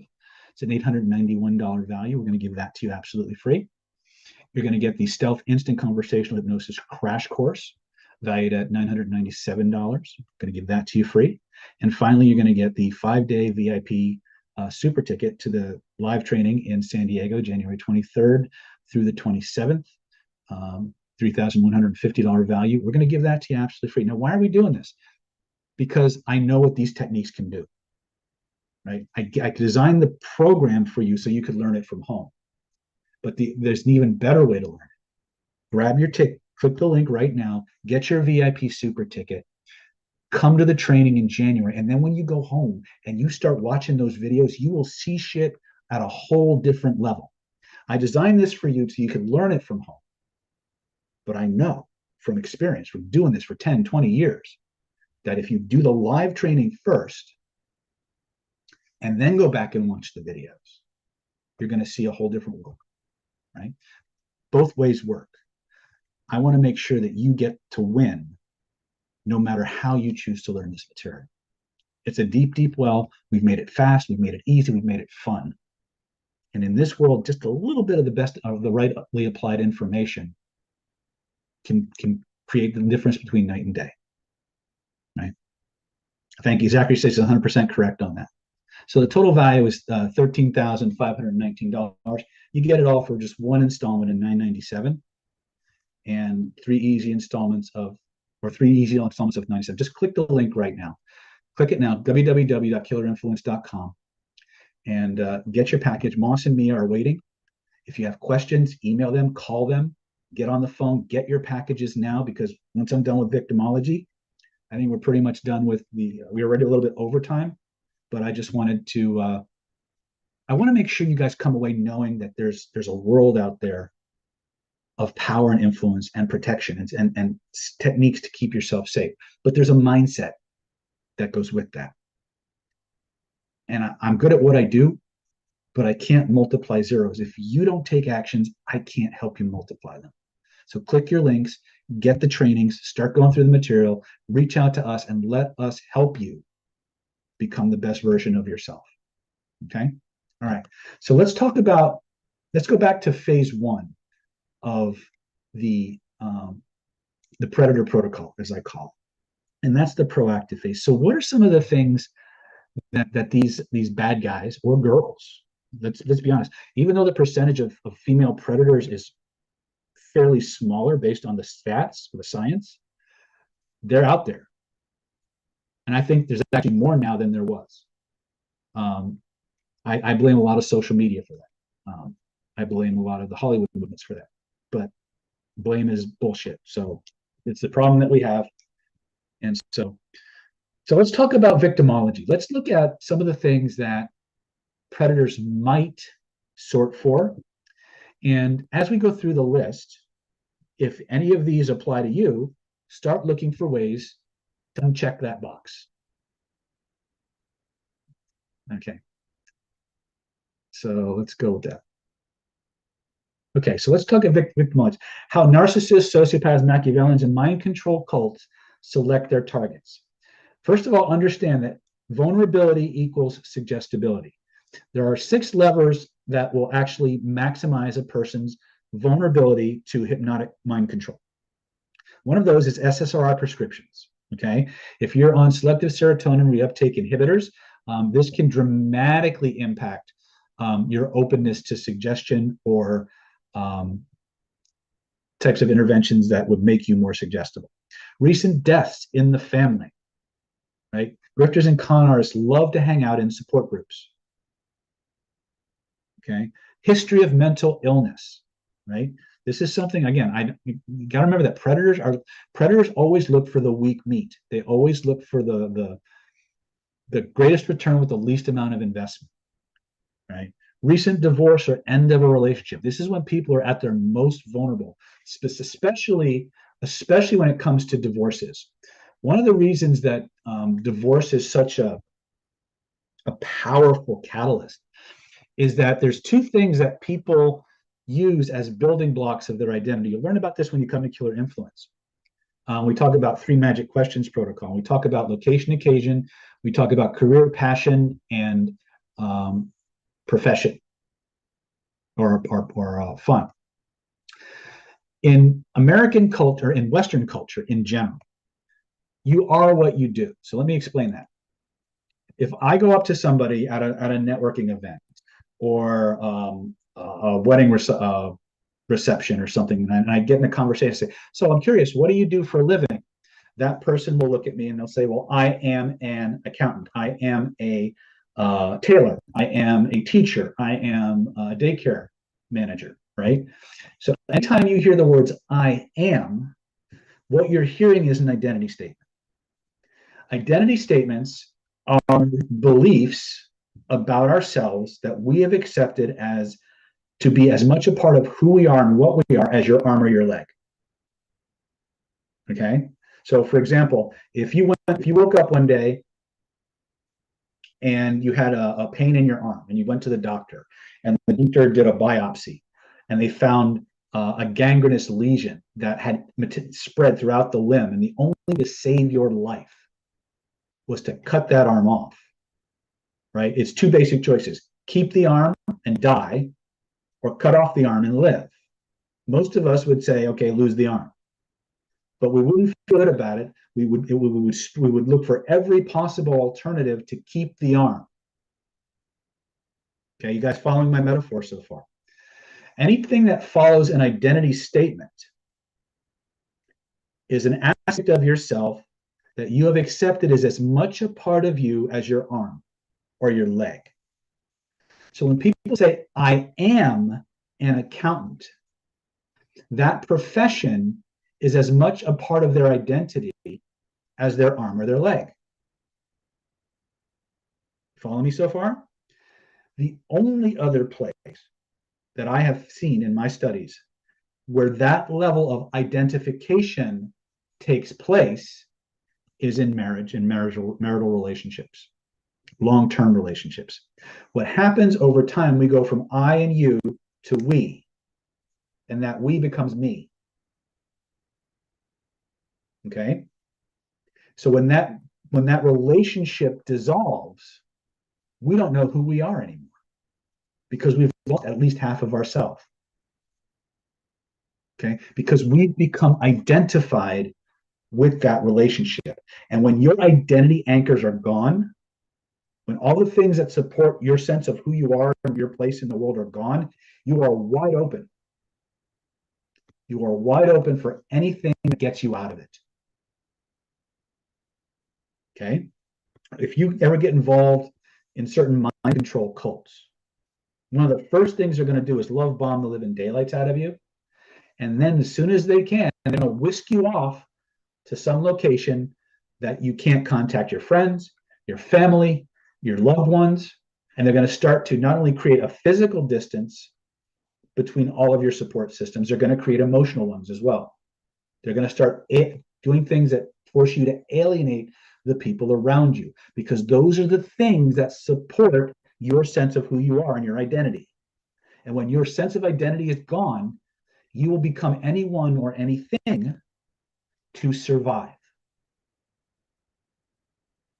And that's where you get Stockholm syndrome. You get these horribly abused people who love and support and feed on the people beating them. This is why when child molesters are caught and they go to prison, a certain percentage of the people who were their victims stay in contact with them. Okay? Your identity, the identification principle, is pervasive in every form of human interaction and endeavor. And if I can undermine that or enhance it, I'll have you. Okay. So recent divorce or end of a relationship, this is why this is such a vulnerable time for people. Recent financial problems, recent loss of credit. People start to get desperate. They don't know who they are anymore because all their support systems are dissolving, right? And now they're in that very vulnerable place. History of seeking help from suicide prevention lines. If you're high on the neuroticism scale and you're over socialized and overreactive to social cues, you'll be calling these hotlines left and right because you think there's something fundamentally wrong with you. And so you will be much more open to people who are willing to extend that help, to give you that comfort, that affirmation, and that validation. And if they have a certain level of credibility in your world, boom, they'll co-op, they will become your source of support. And you will, like a baby on a nipple. That's where it comes from. Imbalanced power dynamic, all of a sudden they just start whittling away at what's left of your self-esteem, making you more and more dependent, more and more emotional appeal, until the only sense of self you have is based on what comes out of their mouth. Okay. People with a history of a few close friends, loners, right?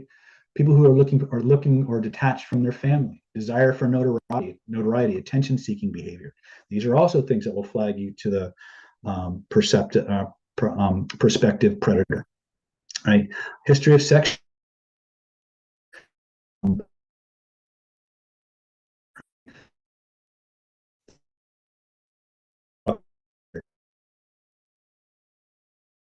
Okay, so if you check any of this, just uncheck some idea.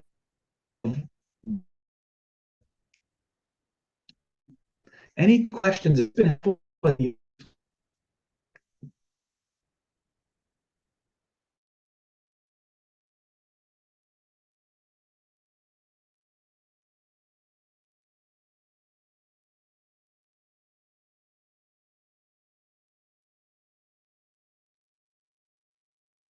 Oops. Sorry about that. You guys back? My internet spontaneously rebooted. Okay. Apparently the predators are out to get me. They're trying to keep They're trying to keep me from teaching you this information, but we're going to beat them. All right. All right. Well, listen, I think that's my cue from the universe. Hurry up and click that link before they ban us, before they visit us at the nighttime and burn down our houses, right? Click the link right now, www.killerinfluence.com/go. All right. Remember, Secrets of You and Influence Home Study Course, $24.97. Defense Against the Dark Arts, $1,997 value, absolutely free. Renegade Reframing, $1,997 value, free. Prism Conversion, $1,997 value, free. NLP Power Mastermind Mentoring Program, $891 value, yours free. Stealth Instant Conversation Hypnosis Crash Course, $997 value, free. And finally, the 5-day Killer Influence VIP Boot Camp. Now, remember, if you want to, if you grab one of those VIP tickets and you want to trade it in for the Healing Intensive the week before, we will let you do that. But in the meantime, please take this material, study it, go back, rewatch this video multiple times, right? Because you're going to find things you missed, right? When you get your programs, start at the beginning and move right through to the end.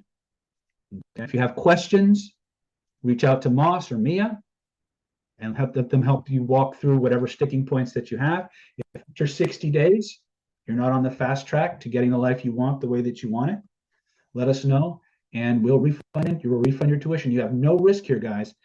Change your life now. Click those links and I'll see you on the other side.